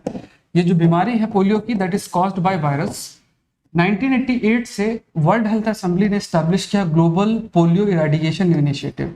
तो वाइल्ड पोलियो वायरस सब टाइप 2 एंड सब टाइप 3 ये पूरे तरीके से खत्म कर दिए गए हैं। मतलब जो सब पोलियो के डिफरेंट सब टाइप है, जिसमें सब टाइप 2 और 3 ये इरेडिकेट किए गए हैं। एंड अगर देखा जाए तो जो पोलियो के केसेस हैं वो पोलियो के केसेस कंटिन्यूस बेसिस में कम हो रहे हैं। अराउंड 99.9% केसेस आपके कम हो चुके हैं। But there is one also aspect की जो वैक्सीन होती है, because of the vaccine also, जो वैक्सीन है वैक्सीन की वजह से भी जो पोलियो है, वैक्सीन की वजह से भी जो पोलियो की अगर हम बात करें तो पोलियो जैसी बीमारी कॉज हो सकती है। बहुत ही रेयर होता है, लेकिन there are few cases, 800-900 cases across the world देखने को मिला है। कुछ एरियाज है, अफगानिस्तान और पाकिस्तान ओनली कंट्रीज है जहाँ पे जो पोलियो वायरस सब टाइप 1 ट्रांसमिशन कंटिन्यूसली हो रहा है। अब देखो विश्व में कोई कहीं भी अगर वायरस का ट्रांसमिशन हो रहा है ना, तो वो अगर उस जगह पे सर्वाइव कर रहा है तो वो कहीं और भी सर्वाइव कर सकता है। It can survive. पोलियो या पोलियो माइलिटिस की अगर बात किया जाए तो इसकी वजह से पैरालिसिस जैसी बीमारी होती है, और ये पर्सन टू पर्सन स्प्रेड होता है। It is spread person to person, और ये इन्फेक्ट करता है पर्सन के स्पाइनल कॉर्ड को, जिसकी वजह से इस पैरालिसिस जैसी बीमारियां देखने को मिलती है। ये भी कहा जाता है कि पहले के टाइम पे, जैसे इवन ये बीमारी बहुत समय पहले भी हुआ करती, जैसे मान लो इजिप्ट है, इजिप्ट में वो जो कई कंस्ट्रक्शन हुए हैं तो उसमें कई ऐसे लोगों का पिक्चर बना हुआ है जो कि स्टिक लेके चल रहे हैं, जो कि हाईलाइट करता है कि पहले के टाइम पे भी पोलियो जैसी जो बीमारी है वो आपकी एग्जिस्ट कर रही है। अब इसमें 3 मेजर टाइप्स होते हैं पोलियो वायरस के, एक wild polio virus type 1, type 2 and type 3। जो वाइल्ड पोलियो टाइप 2 और 3 है इसको खत्म कर दिया गया, it has been eradicated. Wild polio type 1 जो है वो एग्जिस्ट करता है कुछ जो पार्ट है वर्ल्ड के, फ्यू पार्ट्स हैं वर्ल्ड के वहां पे। Polio type 1 is the most likely cause paralysis, ठीक है, जो पैरालिसिस है, पैरालिसिस को कॉज कर सकता है। जो पोलियो टाइप 1 की अगर बात किया जाए तो इट कैन कॉज पैरालिसिस। अब 2 तरीके की वैक्सीन होती हैं, एक तो इनएक्टिवेटेड पोलियो वायरस वैक्सीन है। अब इसमें क्या होता है, इनएक्टिवेटेड पोलियो वायरस वैक्सीन में क्या है, so when you talk about the inactivated polio virus vaccine, it simply means कि जो वायरस है इनएक्टिवेटेड पोलियो वायरस की अगर हम बात करते हैं, जो वायरस है उस वायरस को किल्ड फॉर्म में इस्तेमाल किया जाता है, किल्ड या फिर इनएक्टिव फॉर्म में, मतलब जो डिजीज स्प्रेड करने की उसकी जो कैपेबिलिटी उसको रिड्यूस कर दिया जाता है, या और उसको एक एंटीजन के रूप में इस्तेमाल किया जाता है। इट सिंपली मीन्स व्हाट, आपके शरीर में जब ये वैक्सीन डाली जाएगी तो वायरस किल्ड या इनएक्टिव फॉर्म में प्रेजेंट होगा। इट मीन्स वो वायरस आपको बीमार नहीं कर सकता, मतलब अगर बच्चों को दिया जाता है तो बच्चों को बीमार नहीं कर सकता क्योंकि वो वायरस इनएक्टिव फॉर्म में है। लेकिन जैसे ही हमारे शरीर में जाएगा तो हमारा शरीर उसके प्रति जो एंटीबॉडीज हैं वो एंटीबॉडीज डेवलप करना शुरू कर देगा। तो एक तरीके से इनएक्टिवेटेड पोलियो वायरस वैक्सीन एक तरफ है। दूसरा आपका ओरल पोलियो वायरस वैक्सीन है, ये भी जो है यूज होती है। तो जो पोलियो वैक्सीन है ये प्रोटेक्ट करता है चिल्ड्रंस को। जो ये वैक्सीन है, इस वैक्सीन के माध्यम से जो शरीर है वो प्रिपेयर रहता है कि अगर वायरस शरीर में किसी भी तरीके से अगर एंटर कर जाता है, इन एनी केस अगर एंटर कर जाता है, there is a high possibility कि फिर उसको हमारा शरीर झेल सकता है, प्रोवाइडेड जो पोलियो जो वायरस है उसकी जो वैक्सीन है दैट हैज बीन गिवन। तो ये अगर दिया गया। नेक्स्ट देखते हैं जीएस पेपर 3 एनवायरनमेंट के अंदर एक टॉपिक आएगा। कल का सेशन आप लोग जरूर से गो थ्रू होना, कल बहुत ज्यादा टेक्निकल इश्यूज आए थे बट फिर भी सेशन कंडक्ट हुआ था। आप देखोगे 3 बार तो हम लोगों का सेशन चालू बंद हुआ, स्टार्ट ही नहीं हो रहा था। फिर वो सेशन किसी तरीके से कंप्लीट हुआ। तो आप लोग गो थ्रू हो जाओ, जरूर से गो थ्रू हो जाना, ठीक है। यूआईएस चैनल को जरूर से आप लोग सब्सक्राइब करें, लाइक बटन पे जरूर से प्रेस करें, ये छोटी छोटी चीजें, शेयर करो सेशन को, ज्यादा से ज्यादा शेयर आप करो, पार्टिसिपेशन इंप्रूव करो, ये सारी चीजें। इसका पीडीएफ आपको Saurabh Pandey Unacademy Telegram channel पे मिलेगा, लिंक डिस्क्रिप्शन बॉक्स में दिया हुआ है। अब देखो जीएस पेपर 3 एनवायरनमेंट के अंदर हम इसमें डिस्कस करेंगे। अब देखो इसमें बहुत इंटरेस्टिंग चीज हाईलाइट की गई है एंड दिस इज बेसिकली, ये हाईलाइट आपका किया गया है जो नेचर है, जो जीव हैं आपके अलग अलग, उनके नेचर के बारे में इसमें हाईलाइट किया गया है। तो यहाँ पे अगर आप देखो, जैसे फॉर एग्जांपल अगर ये diagram, if you are able to see this diagram, तो अगर इस डायग्राम को अगर आप देखो तो यहाँ पे प्रीडेटर्स की डिफरेंट कैटेगरीज हैं। जैसे मान लो ये बड़ा प्रीडेटर है, ये प्रीडेटर है ना। प्रीडेटर का मतलब जैसे टाइगर इज अ प्रीडेटर, तो वो छोटे जीवों को खा सकता है ना, वो छोटे जीवों को खा सकता है। अब मान लो ये बड़ा प्रीडेटर, इसे एपेक्स प्रीडेटर बोलेंगे। मीडियम साइज के जो प्रीडेटर होते हैं और ये एपेक्स प्रीडेटर, इनको भी मार सकता है, तो इन्हें हम मेसो प्रीडेटर बोलते हैं। They are called as meso predator, इनके लिए मेसो प्रीडेटर। तो सबसे ऊंचा जो है वो एपेक्स प्रीडेटर है एंड देन यू हैव उसके बाद you have this meso predator. आपका क्या है, you have a meso predator, एक जो यूज होता है दैट इज मेसो प्रीडेटर। तो यहाँ पे एक तरफ एपेक्स प्रीडेटर है, दूसरी तरफ आपका मेसो प्रीडेटर है, दो आपके आगे। अब दूसरी चीज क्या हमें समझनी है, you have apex predator then you have a meso predator. After that अब क्या एक बिहेवियर एस्पेक्ट मेसो प्रीडेटर में देखने को मिल रहा है, बिहेवियर जो एस्पेक्ट है वो देखने को मिल रहा है मेसो प्रीडेटर में, और वो क्या बिहेवियर एस्पेक्ट है वो देखते हैं। सो बिहेवियर एस्पेक्ट क्या देखने को मिल रहा है कि जो ये मेसो प्रीडेटर, देखो जनरली हो क्या रहा है, इसको ध्यान समझना, जनरली हो क्या रहा है कि बिकॉज ऑफ द श्रिंकेज, जो हैबिटेट है उसका श्रिंकेज हो रहा है, हम लोग कार्बनाइजेशन हो रहा है, जो जंगल है वो कम हो रहे हैं। जब जंगल आपके कम हो रहे हैं तो और जो रहने की स्पेस है जानवरों की वो भी कम हो रही है। देखो, वी ऑलवेज से कि there is a human animal conflict, but there is also, because of the shrinkage of the habitat, there is also an animal and animal conflict. ये ध्यान में आपको रखना है कि बिकॉज, क्योंकि हैबिटेट जो है वो छोटा होता जा रहा है, तो इंसान और जानवरों के बीच में तो कन्फ्लिक्ट है ही, बट जानवरों जानवरों के बीच में भी कन्फ्लिक्ट है, ये भी देखने को मिलता है। अब इस कन्फ्लिक्ट में क्या हो रहा है कि जैसे जो बड़े जीव हैं, जैसे एपेक्स प्रेडेटर है, अब वो अगर मान लो एक टाइगर है, वो टाइगर डियर खाता है। अब डियर जो है, ध्यान समझना इस बात को, डियर जो है घास खाती है, घास या जो भी पत्तियां और ये सब चीजें जो खाती है। अब वो जो है because of the climate change and all, बहुत सारे जो अननोन जो नेटिव स्पीसीज नहीं हैं वो प्रिवेल कर रही हैं, जो ग्रासेस नहीं वहाँ अवेलेबल हो रही हैं, तो फिर ये डियर्स धीरे धीरे धीरे माइग्रेट कर रही हैं, दूसरी जगह मूव कर रही हैं जहाँ उनके लिए फूड अवेलेबल हो। उनके पीछे बड़े बड़े प्रीडेटर्स भी मूव कर जाते हैं।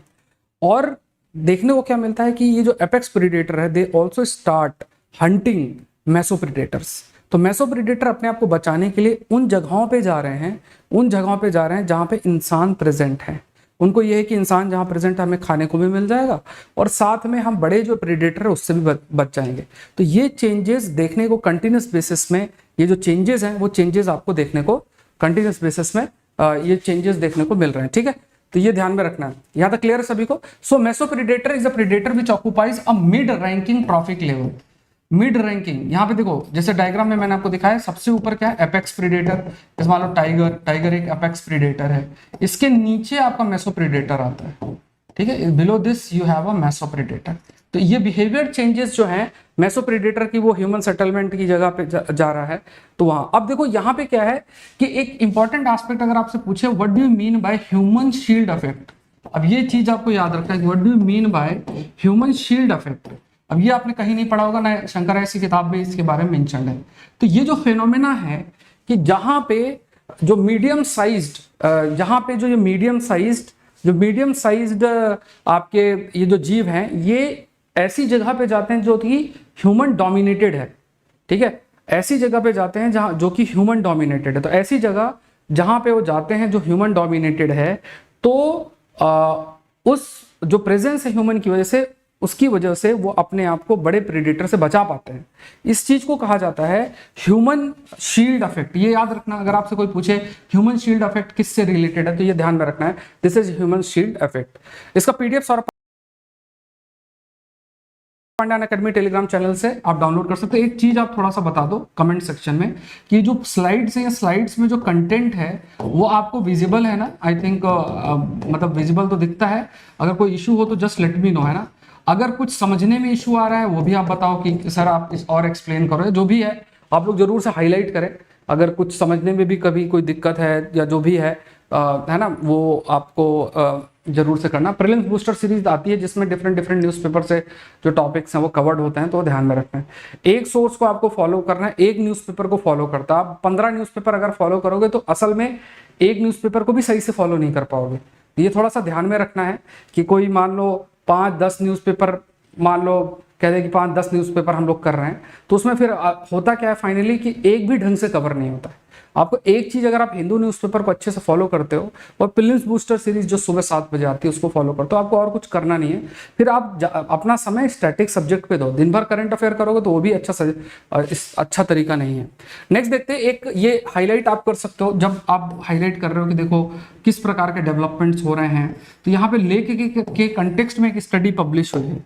ठीक है, जो लेख है उसके कंटेक्स्ट में जो स्टडी है वो आपकी पब्लिश हुई है। तो यहाँ पे अगर आप देखो जो अमाउंट है वाटर स्टोर्ड का, ठीक है, तो जो लार्जेस्ट लेक है, जो largest lake reservoir world wide की अगर बात करें, तो बिकॉज ऑफ ह्यूमन इम्पैक्ट और क्लाइमेट जो बदलाव आपका आ रहा है, तो सिंपल सी बात है कि जो ये लेक्स हैं ये भी श्रिंक होती जा रही हैं। ऐसे बहुत बड़े बड़े लेक्स हैं जो कि कंटिन्यूस बेसिस में उनका श्रिंकेज देखने को मिल रहा है। श्रिंकेज का मतलब क्या हो गया कि वो जो पानी उसमें अवेलेबल है वो आपका धीरे धीरे आपका रिड्यूस होता चला जा रहा है। तो यहाँ पे आपको ध्यान में रखना है कि warming climate, increased human impact, जो क्लाइमेट की वार्मिंग हो गई ह्यूमन की इम्पैक्ट की वजह से, धीरे धीरे जो बड़े बड़े जो लेक्स हैं वो लेक्स में भी जो अमाउंट ऑफ वाटर स्टोर्ड है वो रिड्यूस होता चला जा रहा है। तो इस पे अभी मतलब हाईलाइट किया गया है कि जो फ्यूचर में बहुत बड़े चैलेंजेस आएंगे, आपको जो वाटर रिसोर्स मैनेजमेंट पर हमें फोकस काफ़ी अधिक करना पड़ेगा। और जो स्टडी की गई है उस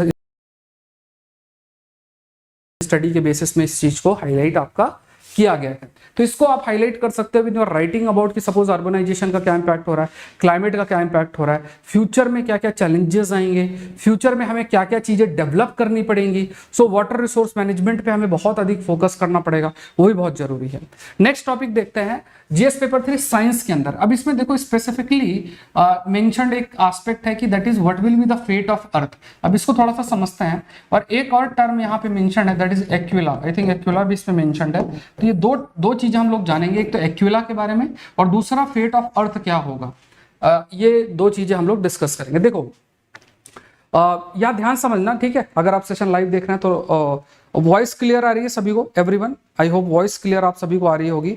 एक बार कमेंट सेक्शन में just let us know voice clear आ रही है सभी को, ठीक है। तो यहाँ पे देखो, यहाँ पे एक बहुत इंटरेस्टिंग एस्पेक्ट है। जैसे अगर आप इमेज देखो यहाँ पे, इफ यू कैन सी, देखो जो कोई भी स्टार होता है, जैसे suppose if you can see the star, तो ये जैसे मान लो ये स्टार है ना, ये स्टार है। अब ये जो स्टार है कंटिन्यूस बेसिस में इस स्टार की जो साइज है, जो मान लो ये स्टार है, स्टार की जो साइज है वो आपकी बढ़ती जा रही है। सपोज है ना, ये स्टार है, इसकी साइज बढ़ती जा रही है। स्टार की एक लाइफ होती है ना। उस लाइफ में जैसे मान लो स्टार्टिंग कहाँ से होता है, एक मतलब बहुत सारे डस्ट पार्टिकल्स होते हैं, वो कंबाइन करते हैं, कंबाइन होने के बाद है ना बहुत सारे, फिर लास्ट में सुपरनोवा एक एक्सप्लोजन होता है साइज, और डिपेंडिंग अपॉन स्टार साइज वो ब्लैक होल बनेगा या फिर आपका न्यूट्रॉन स्टार बनेगा, इस टाइप से होता है, ठीक है। या फिर वो अपने वेट में ही कोलैप्स कर जाएगा। तो यहाँ पे क्या है कि एक ऐसी स्टेज आती है जिसमें स्टार में जो एनर्जी है वो रिड्यूस होती जाती है, फिर जो स्टार है, स्टार की साइज बढ़ती चली जाती है। तो यहाँ पे जैसे मान लो स्टार की साइज आपकी पूरे तरीके से बढ़ गई। जब स्टार की साइज बढ़ जाएगी, जो इतनी छोटी साइज है ये बहुत बड़ी साइज हो जाएगी। तो अभी सपोज करो हमारी जो अर्थ है वो यहाँ प्रेजेंट है। अब अर्थ अभी एक हैबिटेबल जोन में है, जिसे गोल्डीलॉक जोन भी कहते हैं। तो we are present at a habitable zone, जिसे हम गोल्डीलॉक जोन भी कहते हैं। We call it as goldilock zone भी हम उसे कहते हैं। तो यहाँ पे अगर आप देखो कि जो अर्थ है वो अर्थ प्रेजेंट है ना, तो हैबिटेबल जोन में या गोल्डीलॉक जोन में अगर प्रेजेंट है तो लाइफ एग्जिस्ट कर सकती है। बट क्योंकि सूरज की साइज आपकी इंक्रीज हो रही है, सूरज की जो साइज है वो आपकी कंटिन्यूस बेसिस में इंक्रीज हो रही है। So when the size of a sun is increasing, अगर इंक्रीज कर रही है तो फिर क्या होगा कि पूरी की पूरी जो अर्थ है वो बहुत क्लोज आ जाएगी सन के, या पूरा सन के डोमेन में आ जाएगी। तो अपने आप अर्थ खत्म हो जाएगी। जो अभी हम मतलब ये आज की बात नहीं, आप सोचो कि ये अभी होना है या अभी नहीं होना, ये आपका मिलियंस ऑफ ईयर्स आफ्टर, मतलब हम लोग का कोई प्रेजेंस नहीं होगा, ठीक है, तब आपका होगा। ये हर जो स्टार है उसके साथ होता। ऑल्दो ये भी कहा गया कि ऐसा बोला जाता है कि ये मॉडलिंग की गई, लेकिन इस प्रकार का डेवलपमेंट अभी तक नोटिस नहीं किया गया है कि हाँ इस प्रकार से किसी प्लैनेट को एनगल्फ किया गया है। ये चीज अभी कभी हाईलाइट नहीं की गई है। तो जो प्लैनेट है, प्लैनेट का फेट या अर्थ का जो फेट है वो आपका एक प्रकार से एंड होगा। अर्थ का जो फेट है दैट विल एंड, और जो फेट आपका अर्थ का एंड होगा, मतलब जो अर्थ का लाइफ है वो खत्म होगी because of increase in the size of sun, ठीक है। ये चीज ध्यान में रख। अब दूसरा एक चीज आपके लिए आता है that we call it as a Aquila. Aquila क्या है? एक्विला बेसिकली कॉन्स्टिलेशन है, ईगल शेप का होता है। ये ईगल शेप का ये कॉन्स्टिलेशन प्रेजेंट है। जैसे ये अगर आप देखो तो ये एक्विला है, और इधर आप देखोगे तो इसके ऊपर लायरा है, और ये आपका है एक सिग्नस करके है, ठीक है। तो you have Cygnus, then you have Lyra, ठीक है, एक लायरा है, और फिर आपका एक तरफ आपका एक्विला है। तो ये याद रखना, एक तरफ एक्विला है, एक सिग्नस है, दूसरा लायरा। तो ये तीन आपके क्या है? These are the constellations. Constellations का मतलब क्या होता है? Constellation simply means group of stars. Constellation का मतलब क्या होता है? ग्रुप ऑफ स्टार, ठीक है, ये ध्यान में रखना। अच्छा, ये जो टाइमिंग है सेशन की 9 बजे तक आपका सेशन स्टार्ट हो जाता है। कल थोड़ा सा टेक्निकल इश्यूज था, संडे को थोड़ा फ्लेक्सिबल रहता है, बट आज मैंने जल्दी ले लिया आपका सेशन। कल टेक्निकल इशू की वजह से थोड़ा सेशन डिले हुआ था, बट सेशन हो गया था। तो आप लोग सेशन गो थ्रू जरूर से हो, ठीक है, जब भी समय मिले। नेक्स्ट देखिए, new technique welcomes calcium 41 to radiometric dating, ठीक है। जो नई टेक्निक है, it welcomes calcium 41 to radiometric dating. अब देखो यहाँ पे इस बार अगर नोबेल प्राइज भी देखोगे तो एक कंसेप्ट पे मिला है, that is ADNA. There is a high possibility कि there can be a question बहुत पॉसिबिलिटी है कि जो क्वेश्चन है वो फ्रेम आपके लिए हो सकता है related with the Nobel prizes. Nobel prize के जो कंसेप्ट हैं उस पर बिल्कुल प्रश्न बन सकता है, जैसे पैलियोजेनोमिक्स का कंसेप्ट है, एंशिएंट डीएनए का कंसेप्ट है, इन पे जो प्रश्न है वो आपके लिए जरूर से जरूर फ्रेम हो सकते हैं, तो उसको थोड़ा सा ध्यान में रखना है। एडीएनए शब्द जिसके लिए हम इस्तेमाल भी जो है वो करते हैं। अब देखो यहाँ पे कार्बन डेटिंग हम बचपन से पढ़ रहे हैं, लाइक कार्बन डेटिंग के माध्यम से हम किसी भी चीज की एज जान सकते हैं। आज से कोई चीज 1000 साल पहले कोई चीज थी और आज हमें उसका रिमेन मिला है, कार्बन डेटिंग फॉर्म से जो है हम जान सकते हैं कि उसकी एज कितनी है, कितने समय पहले का ये रहा होगा। और वो कैसे पता हम करते हैं, तो C14 जो कार्बन 14 है, इस एटम के प्रेजेंस के बेसिस में, इसके प्रेजेंस के बेसिस में हम ये जान पाते हैं कि ठीक है इसकी जो एज है लगभग इतनी है। तो यहाँ पे अगर आप देखो कि 1947 से जो कार्बन डेटिंग है वो इस्तेमाल आपकी जो है की जा रही है और बहुत सारी जो जानकारी है। तो यहाँ पे जैसे कोई भी मटेरियल है, जैसे किसी भी मटेरियल की अगर आप बात करो, जो भी मान लो कोई ऑर्गेनिक मटेरियल है, उस ऑर्गेनिक मटेरियल के अंदर जो कार्बन 14 एटम कितना प्रेजेंट है उस बेसिस पर हमारी जो जानकारी है वो इंक्रीज होती है।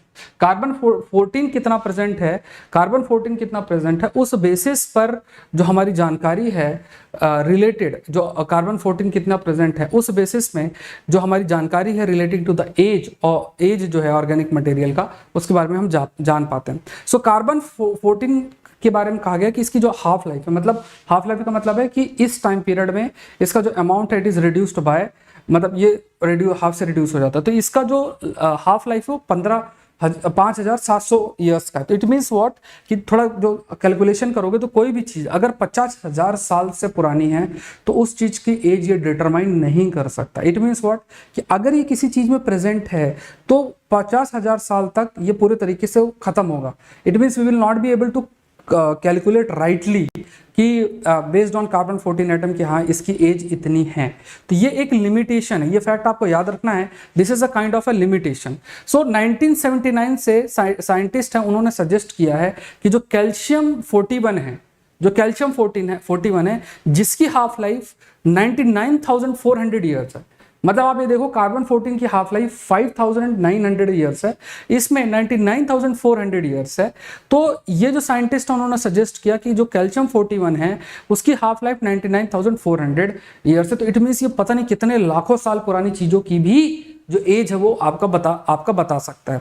तो यहाँ पे कैसे, जब भी कोई यूनिवर्स से, स्पेस से कोई भी जो कॉस्मिक रेज आती हैं और वो कैल्शियम एटम से टकराती हैं, जैसे मान लो सॉइल है, सॉइल में किसी प्रकार का एटम प्रेजेंट है, जैसे कैल्शियम प्रेजेंट है, तो यहाँ पे कहा गया जैसे कैल्शियम प्रेजेंट है, या अर्थ क्रस्ट में सॉइल में जो कैल्शियम प्रेजेंट है, तो यहाँ पे कहा गया कि जब भी ऊपरी स्पेस से जो ये कॉस्मिक रेज इससे टकराती हैं तब ये जो कैल्शियम 41 एटम आपका बनता है।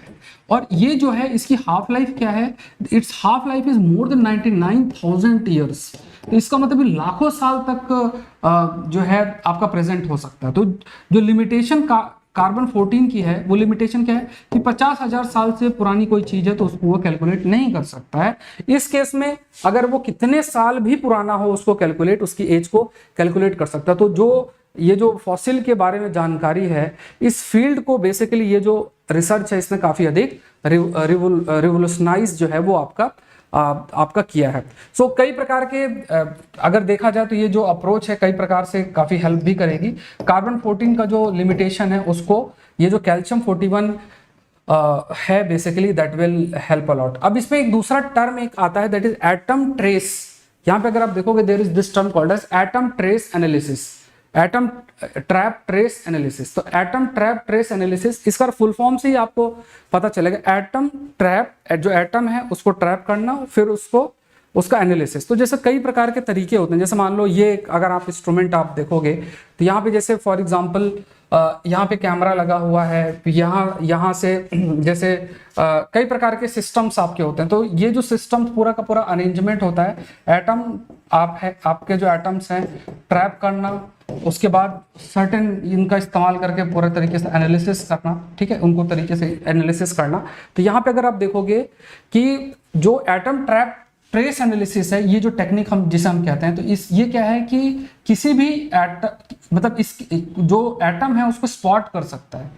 यहाँ पे कहा गया कि जो सेंसिटिव इनफ है to spot these atoms, specific enough to not confuse them for other similar atom and fits on a table top, a small sample is vaporised in a oven. अब देखो इसमें सिंपल सी बात क्या है कि हमने क्या देखा कि कार्बन 14 की लिमिटेशन देखी कि भाई इसकी जो हाल्फ लाइफ है वो 5700 ईयर्स है, 50 साल 1000 साल से पुरानी चीजों को ये नहीं देख सकता है।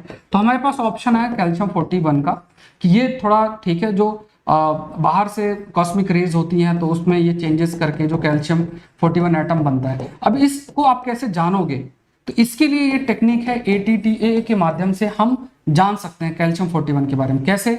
ये टेक्निक ये जो टेक्निक है ATTA जिसे हम कहते हैं, ये बेसिकली क्या है कि कोई भी जो एटम है, कोई भी जो एटम प्रेजेंट है, जैसे कैल्शियम 41 प्रेजेंट है किसी चीज में, उसको ट्रैक कर सकता है। ठीक है, तो ये सेंसिटिव इनफ है कि वो उस एटम को, मान लो CA41 है, इस एटम को वो इस एटम को स्पॉट कर सकता है। तो अगर आपने कार्बन 41 एटम को स्पॉट कर लिया तो फिर क्या है, आपको बस इस जो भी सर्टेन कैलकुलेशन उस बेसिस में जिस भी चीज में प्रेजेंट है उसकी एज को आप जान सकते हो।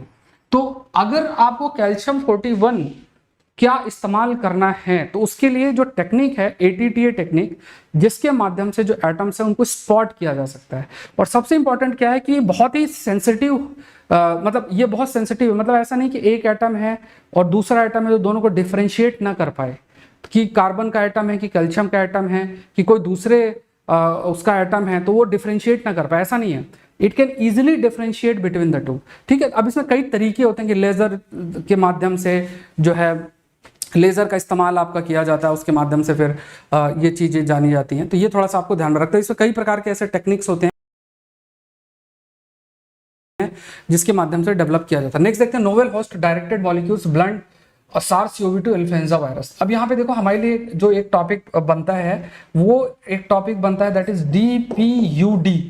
ठीक है, एक टॉपिक जो आपके लिए फ्रेम होता है that is DPUD। What basically is DPUD, that we should know. What is DPUD, वो हमें जानना है। अब देखो यहाँ पे क्या है कि कई प्रकार के वायरस होते हैं, जैसे कोरोना वायरस है, इन्फ्लुएंजा वायरस है। अगर आप इस इमेज को देखो तो जो ये वायरस प्रेजेंट है, सपोज करो ये यू हैव दीज वायरसेस, ये आपके वायरस प्रेजेंट है, तो एक तरफ आपका कोरोना वायरस है, ठीक है, और एक तरफ आपका इन्फ्लुएंजा वायरस है। ठीक है, एक तरफ आपका कोरोना वायरस है, दूसरी तरफ आपका इन्फ्लुएंजा वायरस है ना। तो ये जो वायरस है, इन वायरस के खिलाफ हमेशा से एंटीवायरल जो ड्रग्स हैं उसको लेकर आ जाता है, या फिर वैक्सीन की तरफ हम जाते हैं कि वैक्सीन के माध्यम से बचा जाए, या फिर एंटीवायरल। एंटीवायरल का मतलब ऐसी दवाइयां जो वायरस के खिलाफ काम करती हैं, we call them as antiviral.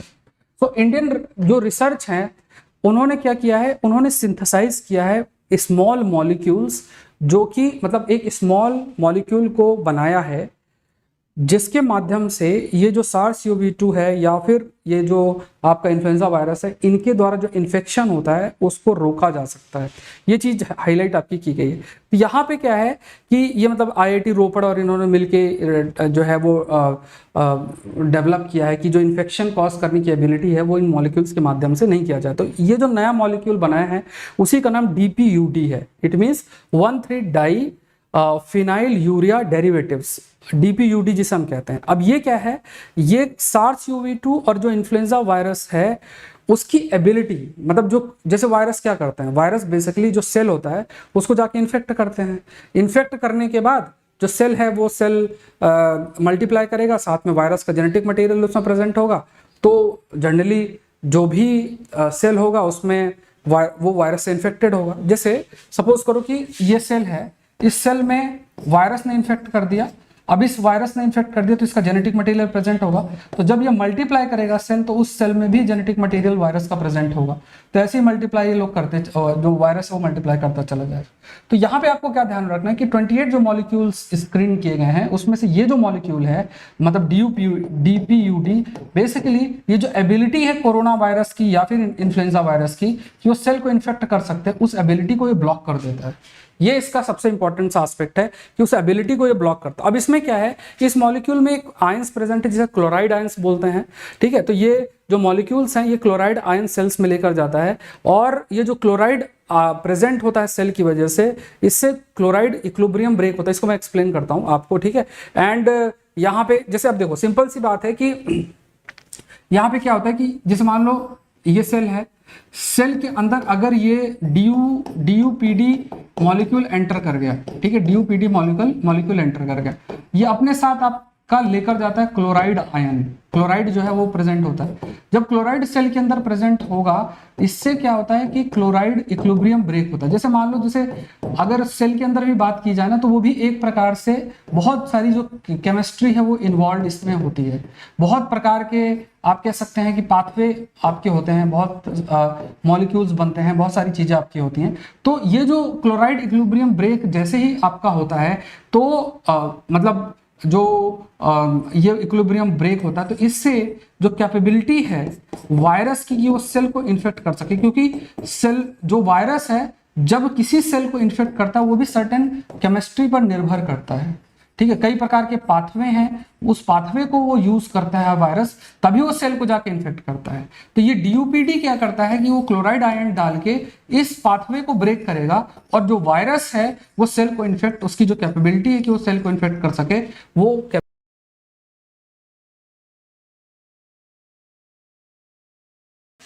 इस बार हमने पहले भी डिस्कस किया है हिस्टेरोटोमीज, ठीक है, हिस्टेरोटोमीज।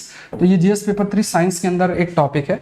वुमेन रिलेटेड कुछ इश्यूज हैं, जैसे ह्यूमन पेपिलोम वायरस है, तो जिसपे सर्विकल कैंसर है। अब इसी प्रकार से ये एक टर्म यूज होता है जिसे हम हिस्टेरोटोमी शब्द इस्तेमाल करते हैं, जिसमें क्या होता है, जिसके माध्यम से जो वोम है, ये यूट्रस है, वुमेन का जो यूट्रस है उसको रिमूव किया जाता है। अब इसमें देखो ये कहा गया कि स्टेट गवर्नमेंट को ये चीज़ कही गई कि आप इस पर ऑडिट करो, क्योंकि बहुत ज़्यादा मतलब ये जो हिस्टेरोटोमी ट्रेंड्स हैं या जो सर्जरी की जा रही है, उस पर थोड़ा सा ऑडिट करना किस प्रकार से हो रही है, सब देखना जरूरी है। इवन ऑनरेबल सुप्रीम कोर्ट में भी जो आर्ग्यू हुआ उसमें कहा गया कि वुमेन जो मार्जिनलाइज्ड लोकेशंस के अंदर है, वहाँ पे सही तरीके से जो हिस्टेरोटोमीज हैं वो सही से आपके नहीं की जाती, और की भी जाती हैं तो उसमें पैसे का गेन और एक्सप्लॉइटेशन देखने को मिलता है। तो जनरली कह रहेंगे कि जो चीज़ें मतलब दवा से ठीक हो सकती है किसी से, तो उसमें फिर बोल देंगे सर्जरी करना है, और सर्जरी क्यों करना है, वो तो सर्जरी कर देंगे 2 मिनट में, उसमें उनको क्या है कि वो ज़्यादा अर्निंग हो जाएगी, कमाई ज़्यादा हो जाएगी। तो ये थोड़ा सा देखना जरूरी है। अब यहाँ पे आप सोचो कि जो हिस्टेरोटोमी है, जिसे वो मतलब जो बच्चादानी जिसे हम कहते हैं हिंदी में, तो जो रिमूवल है, surgical procedure to remove the womb या यूट्रस जिसे हम कहते हैं, उसको रिमूवल के प्रोसेस को वी कॉल इट एज हिस्टेरोटोमी। हिस्टेरोटोमी शब्द हम इस्तेमाल करते हैं। अब हाईएस्ट जो है, हाईएस्ट परसेंटेज जो हिस्टेरोटोमीज हैं वेयर टू ट्रीट, जैसे जब हिस्टेरोटोमीज की हम बात करते हैं, मतलब ये क्यों की जाती है, जो सर्जरी क्यों की जाती है, मान लो ब्लीडिंग हो रही है, मेंस्ट्रुअल ब्लीडिंग है, या बहुत सारे ऐसे रीजंस मेंशन है, कोई सिस्ट बन गया, गांठ टाइप बन गई, तो वो एक बड़ा फैक्टर आपका जो है कहा गया। और कई स्टडीज ये भी कहते हैं कि जरूरी नहीं है कि मतलब जरूरी नहीं कि इन चीज़ों के लिए आपको सर्जरी ही करानी पड़े। देयर इज ऑल्सो पॉसिबिलिटी कि इन सब का जो ट्रीटमेंट है वो दवा के माध्यम से भी किया जा सकता है। तो ये इसी पर फोकस किया गया है कि आप जो काम दवा के माध्यम से किया जा सकता है उसके लिए सर्जरी और फिर उस पूरी चीज़ को रिमूव कर देना वो ठीक नहीं है। इस पर फोकस आपका किया गया। अब इसमें देखो सरकार ने कई कुछ मतलब स्टेप्स लिए हैं। District, state level, national level पे मॉनिटरिंग कमिटीज़ का गठन किया गया, जो कि डेटा कलेक्ट करना, ये सब चीज़ों का काम आपका करना। उसके अलावा अवेयरनेस जनरेट करना, उसके लिए भी कमिटीज़ का गठन आपका किया गया है पेशेंट प्रैक्टिशनर्स, उनके प्रति अवेयरनेस जनरेट करना। एंड कई चीज़ों पर है कि bodily autonomy, role of uterus, मतलब बहुत सारी चीज़ें हैं, क्योंकि अब ये बॉडी का इतना, वुमेन बॉडी की बात करें तो बहुत इंपॉर्टेंट हिस्सा है, तो उसके प्रति ऐसा जागरूकता बढ़ाना बहुत ज़रूरी है। अगर नहीं करेंगे तो मतलब इस प्रकार की सर्जरी, जो चीज़ दवा से सही हो सकती है उसके लिए हम सर्जरी कंटिन्यूसली करते रहें, तो वो भी ठीक नहीं है। फिर कई प्रकार की स्कीम, जैसे आयुष्मान भारत, प्रधानमंत्री जन आरोग्य योजना है, ये हेल्थ कवर प्रोवाइड करता 5 लाख का फॉर 1949 प्रोसीजर, जिसमें हिस्टेरोटोमीज भी। अब देखो यही प्रॉब्लम भी यही होती है, जैसे मान लो सिंपल सी बात है, वो सर्जरी है, अब उसको कोई प्राइवेट हॉस्पिटल है, अब उसको ये पता है कि यार इसकी सर्जरी अगर कर दी जाएगी तो फिर ये इस स्कीम के माध्यम से इतना पैसा हॉस्पिटल वालों को मिल जाएगा। अब ये जो थिंकिंग है, इस पर देखो इथिक्स की ज़रूरत है। बहुत लोग फॉलो करते हैं, बहुत लोग में भी ना करें, तो ये इथिकल एस्पेक्ट बन जाता है। लेकिन ज़रूरी है ये चीज़ को देखना कि जो चीज़ बहुत लेवल पे अगर दवा के माध्यम से की जा सकती है, तो why we are focusing on इस सर्जरी की तरफ हम फोकस कर रहे हैं। तो यहाँ पे जैसे मेडिकल एथिक्स पे कोई प्रश्न आता है, एथिक्स जो एक आपका एक इंपॉर्टेंट पेपर है जीएस पेपर 4 में, तो उसमें अगर आप मेडिकल एथिक्स और इन सब पर कभी चर्चा करते हो तो इस पर भी आप बातें आप हाईलाइट कर सकते हो इस फील्ड में। नेक्स्ट देखते हैं, ISRO GSLV rocket takes navigation satellite into transfer orbit और पोटेंशियल। अब देखो सक्सेसफुली, अब इसमें देखो कई चीजें आपके लिए सामने आ जाती हैं, ठीक है। पहली चीज क्या है कि जीएस पेपर 3 साइंस के अंदर हम इस चीज को इंक्लूड कर सकते हैं, navigation satellite into transfer orbit successfully. तो पहली चीज तो आपको ये देखना है कि इस पर साइंस का अच्छा टॉपिक है। जैसे मान लो जीटीओ क्या होता है, ये सब चीज़ें हमें पता होना चाहिए। क्रायोजेनिक स्टेज है, क्योंकि पहले एक मिशन हुआ था जो फेल हो गया था, फिर उसको हम अपडेट कर। अब देखो ये चीज़ इस पिक्चर के माध्यम से हम समझ सकते हैं इस चीज़ को। Let's try to understand. देखो एक टर्म मेंशन है, दैट इज जीएसएलवी, ठीक है। जीएसएलवी एक डायग्राम और है, ठीक है। तो देखो क्या होता है, आपके पास पोलर सैटेलाइट लॉन्च व्हीकल्स होते हैं। लॉन्च व्हीकल्स क्या होते हैं, लॉन्च व्हीकल्स के माध्यम से ही जो सैटेलाइट है, जैसे मान लो ये लॉन्च व्हीकल है, इसके माध्यम से सैटेलाइट, मान लो इतना सा ये सैटेलाइट है, अब इसको पहुंचाने के लिए 35,000 किलोमीटर जो डिस्टेंस है अर्थ सरफेस से, जो कि आपकी जिसे हम जीटीओ या जियो सिंक्रोनस ऑर्बिट बोलते हैं, तो उसके लिए आपको पूरा ये मशीनरी की जरूरत पड़ेगी। ये मशीनरी पूरी आपको चाहिए। तो ये जितनी भी मशीनरी आपको चाहिए, इसे हम ये आपका लॉन्च व्हीकल्स होते हैं। अब इसमें ये बूस्टर्स होते हैं, इन्हें हम बूस्टर्स बोलते हैं, है ना। अब क्या होता है, इनके मल्टीपल स्टेजेस होते हैं। मल्टीपल स्टेजेस का क्या मतलब होता है, जैसे सपोज करो कि जैसे मान लो आपको जाना है, सपोज करो आपको जाना है जयपुर से केरला जाना है, एक एग्जांपल लेते हैं, ठीक है। तो जयपुर से आप गए दिल्ली आप बस से गए, फिर दिल्ली से आप कुछ दूर तक जो है फ्लाइट से गए, फिर आप ट्रेन से गए, इस टाइप से, ठीक है। तो आप जयपुर से केरला पहुंचने के लिए आपने अलग मल्टी मोड का इस्तेमाल किया, ठीक है। अब इसी तरीके से क्या होता है कि जो सैटेलाइट्स होती हैं, जो उनकी लॉन्च व्हीकल्स होते हैं, वो डिफरेंट स्टेजेस में डिवाइड है। पहली बार जब जो भी कोई स्टेज की अगर हम बात करें, ठीक है, तो पहली बार जब किसी को लॉन्च किया जाएगा, जैसे सपोज करो ये लॉन्च किया जाएगा, तो एक स्टेज में क्या होगा, जो भी सैटेलाइट है या पूरा जितना भी आपका है, वो एक डिस्टेंस तक जाएगी, फिर वो टूट के गिर जाएगी, फिर दूसरी स्टेज में फ्यूल बर्न होंगे, फिर इसी तरीके से वो एक डिस्टेंस तक जाएगी, फिर आपका तीसरा स्टेज आ जाएगा। जनरली थर्ड स्टेज आपका क्रायोजेनिक स्टेज होता है, ठीक है। तो क्रायोजेनिक स्टेज का क्या मतलब होता है, ये जो क्रायोजेनिक स्टेज है, तो यहाँ पे जो क्रायोजेनिक स्टेज है, इसमें लिक्विड हाइड्रोजन होता है, लिक्विड हाइड्रोजन, लिक्विड ऑक्सीजन, और ये जो प्रेजेंट होते हैं, जैसे लिक्विड हाइड्रोजन आपकी -253 डिग्री सेल्सियस में होता है, और लिक्विड ऑक्सीजन आपके -183 डिग्री सेल्सियस में आपका स्टोर किया जाता है। अब ये फिर फ्यूल के रूप में इस्तेमाल किया जाता है, क्योंकि ये फ्रीज्ड फॉर्म में ये फ्यूल रहते हैं, इसलिए क्रायोजेनिक स्टेज कहते हैं। तो इससे पहले वाला जो मिशन हुआ था, उसमें जो क्रायोजेनिक स्टेज जो हमने इंडिजिनस डेवलप किया था, खुद से बनाया था, वो फेल हुआ था।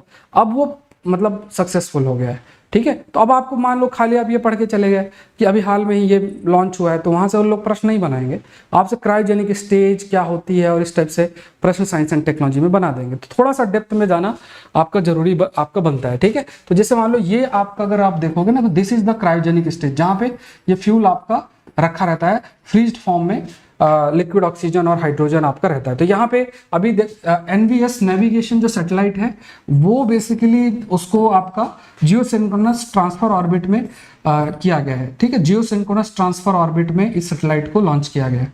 जियो सिंक्रोनस ट्रांसफर ऑर्बिट का क्या मतलब, वो मैं आपको एक्सप्लेन कर देता हूँ, ठीक है। इसको ध्यान समझना।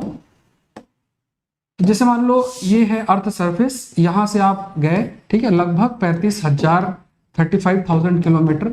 तो आपका जीटीओ प्रेजेंट होता है। पहले कोई भी सैटेलाइट इस ट्रांसफर ऑर्बिट में जाती है, फिर उससे आपका जियो सिंक्रोनस ऑर्बिट में ट्रांसफर हो जाती है, ठीक है। तो कुछ समय तक इस ऑर्बिट में रहेगी, जो कि लगभग 35,000 से थोड़ा कम डिस्टेंस होती है।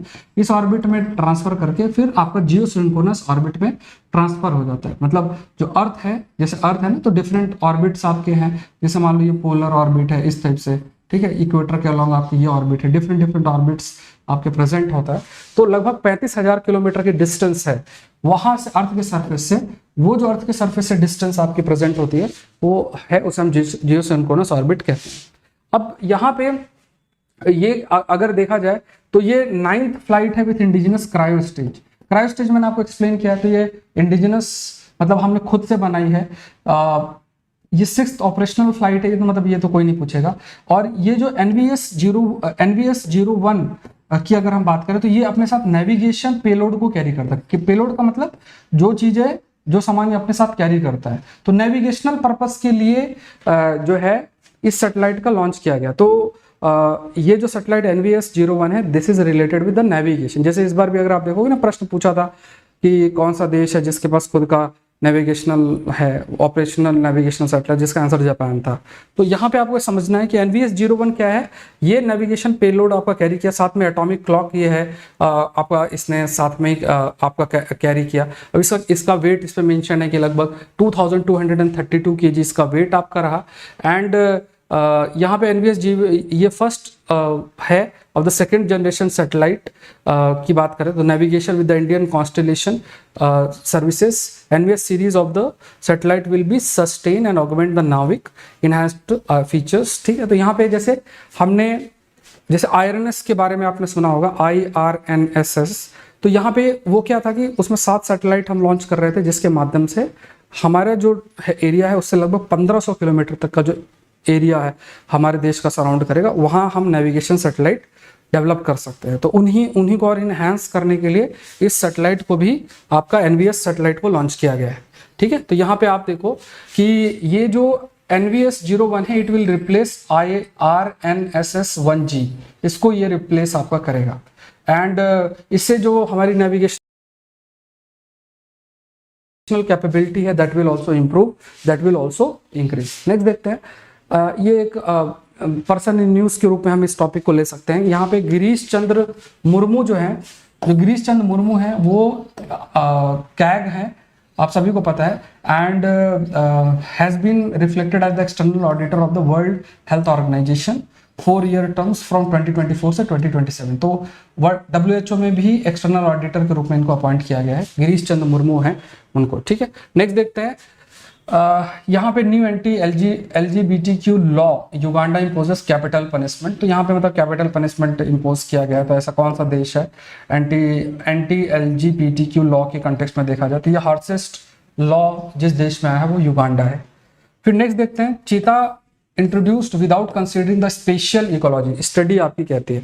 अब ये टॉपिक थोड़ा सा डिस्कस करते हैं। देखो यहीं से प्रश्न बनते हैं, यहाँ पे 2 टॉपिक बनते हैं, एक स्पेशल इकोलॉजी क्या है और चीता और अफ्रीकन चीता और एशियन चीते के बीच का डिफरेंस क्या है। ये बहुत इंपॉर्टेंट टॉपिक है जो आप प्रश्न आपके लिए पूछे जा सकते हैं, मेंस में भी बन सकता है और प्रीलिम्स में भी बन सकता है। ठीक है, इसको स्टडी करते हैं, डिस्कस करते हैं। ठीक है, अगर आप सेशन लाइव देख रहे हो तो सेशन को जरूर से शेयर करो और सेशन को जरूर से आप लाइक करो। चलो स्टडी करते शुरू करते हैं। चीता introduced without considering special ecology. अब अगर अभी आपने न्यूज़ देखी होगी, कुछ न्यूज़ अगर आपने देखी हो तो उसमें लगातार हम देख रहे हैं कि कुछ जो चीता हैं वो मर गए हैं, किन्हीं का किडनी फेलियर हो गया, कुछ ना कुछ ऐसी प्रॉब्लम्स हो रही। इसके पीछे क्या रीज़न है, इसको थोड़ा सा देखते हैं। तो इसके पीछे एक चीज़ आप ये समझो कि जो आपका अफ्रीकन चीता है और एशियाटिक चीता है, दोनों में थोड़ा थोड़ा डिफरेंस है। पहला देखो, इनका साइंटिफिक नेम देख लो, ये एक्टिनोनिक्स जुबाटस है, ये एक्टिनोनिक्स जुबाटस वेनेटिकस है, मतलब डिफर जेनेटिक लेवल पे डिफर करता है। फिर ये अफ्रीका में नॉर्थ वेस्ट अफ्रीका से, ईस्ट अफ्रीका से, सदर्न अफ्रीका इन रीजन में पाया जाता है। ये एशियाटिक चीता अभी सिर्फ ईरान में ही मिलते हैं। ठीक है, उसके बाद इसकी साइज़ थोड़ा बड़ी है, देखा जाए ये कंपेरेटिवली थोड़ा स्मॉलर साइज़ का है। इसकी स्किन में देखा जाए तो लाइट ब्राउन से गोल्डन ब्राउन है, इसमें स्किन में थोड़ा सा डिफरेंस है, तो ये स्किन का डिफरेंस नहीं देखना। इसमें अगर अफ्रीकन चीता वनरेबल कैटेगरी में है, एशियन चीता क्रिटिकली एंडेंजर्ड है।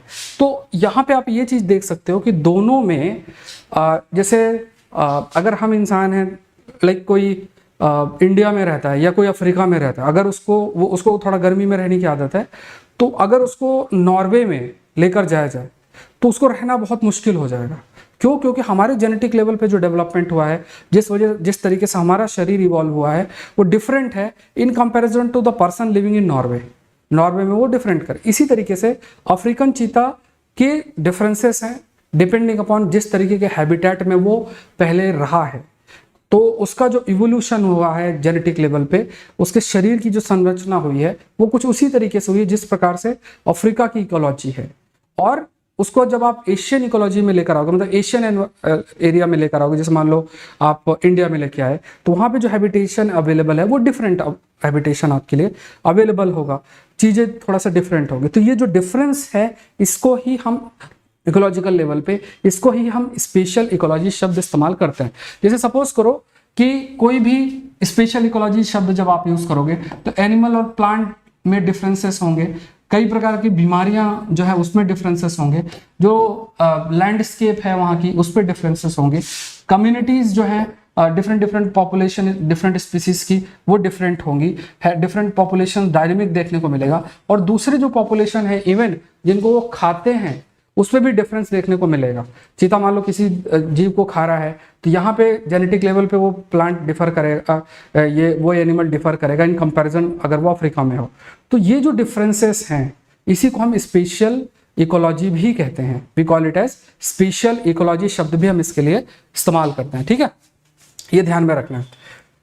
अब देखो ये कंटेंट इस तरीके का आपको कवर, अभी मैं आपको सिर्फ यही पढ़ा दूं कि ये 2-4 लाइन दिखा दे तो वहां से कोई मतलब नहीं होगा, वहां से प्रश्न नहीं आते हैं। ठीक है, यही प्रश्न आज से 1 साल 2 साल बाद आ जाएगा, फिर आपको लगेगा पता नहीं कहाँ से आ गया।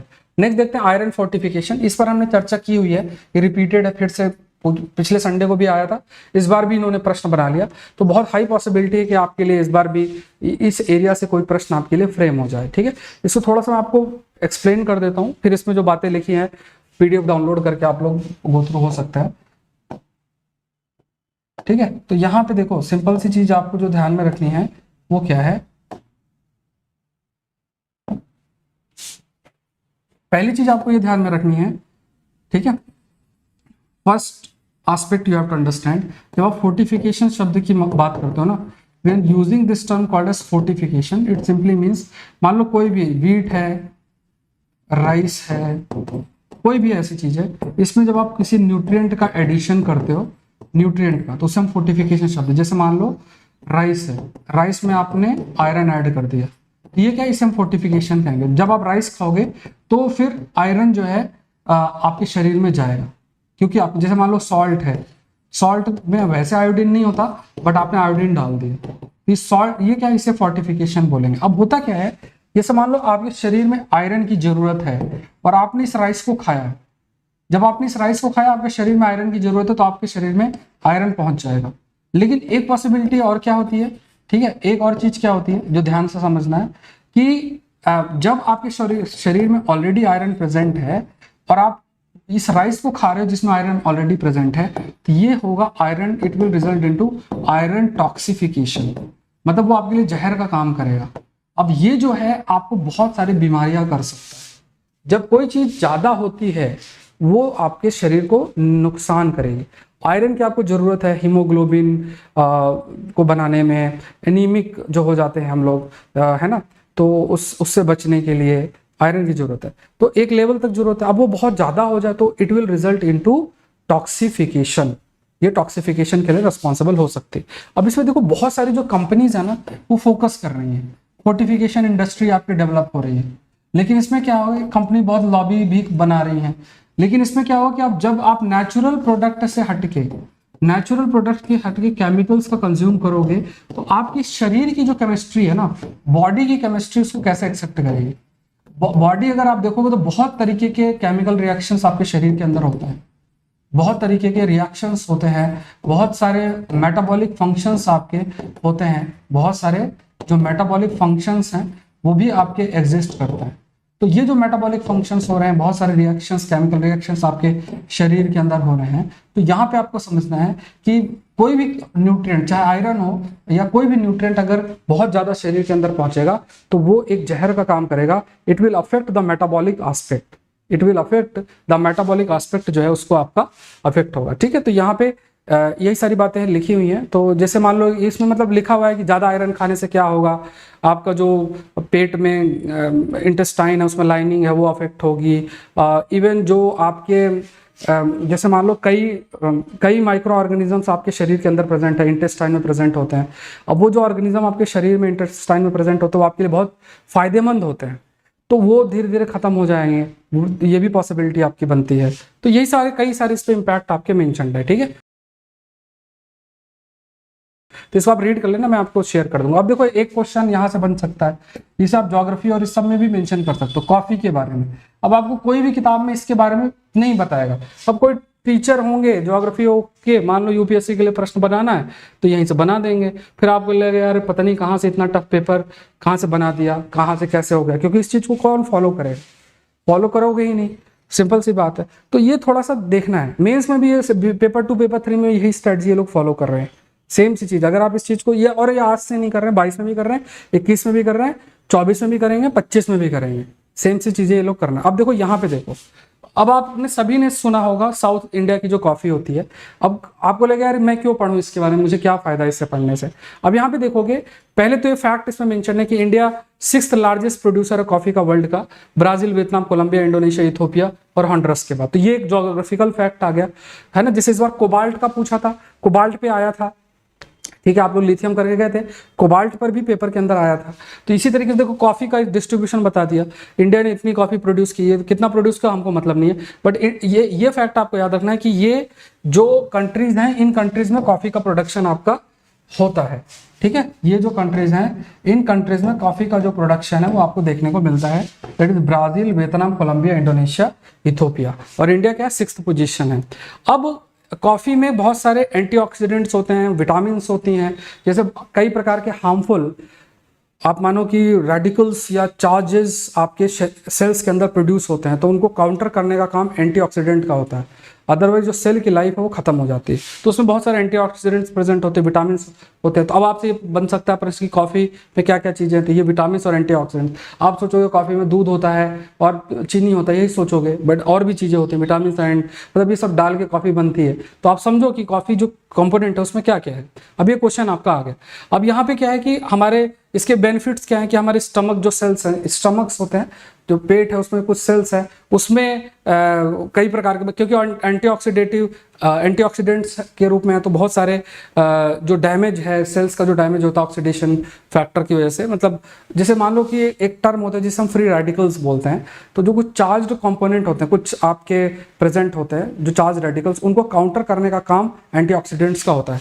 ऑक्सीडेशन का जो प्रोसेस है उसकी वजह से जो डैमेज होता है उसको रोकने का काम एंटीऑक्सीडेंट्स का होता है, जो कि कॉफी के अंदर आपका प्रेजेंट है। इवन टाइप 2 डायबिटीज से बचाने का काम आपकी जो है वो करती है। अब ये सारी जो प्रॉपर्टी आपकी प्रेजेंट है, अगर आप देखें तो इसमें स्पेसिफिकली एक पाउडर होता है जिस प्रेजेंट होता है, चिकोरी पाउडर जिसे हम कहते हैं, ठीक है। तो ये जो है ये जो चिकोरी है ये एक हर्ब है। अब आपसे ये पूछ सकता है, जैसे इस बार भी एक पूछा था ना किसी कंपाउंड, तो हर्ब है ये, ठीक है। तो ये यूरोप में, एशिया में प्रेजेंट होती है। इसके रूट में इनुलिन प्रेजेंट होता है, जो एक स्टार्ची सब्सटेंस, स्टार्ची जैसे कार्बोहाइड्रेट स्टार्च होता है ना, तो एक स्टार्ची सब्सटेंस होता है। इनुलिन शब्द इसके लिए हम कहते हैं। ये हेल्थ के लिए बहुत अच्छा है, और बहुत सारे फ्रूट्स में, वेजिटेबल्स में ये पाया भी जाता है, व्हीट, ओनियन, ये सब में आपका पाया जाता है। एंटीचोक्स, एस्पैरागस, बहुत सारे इसमें पाया जाता है।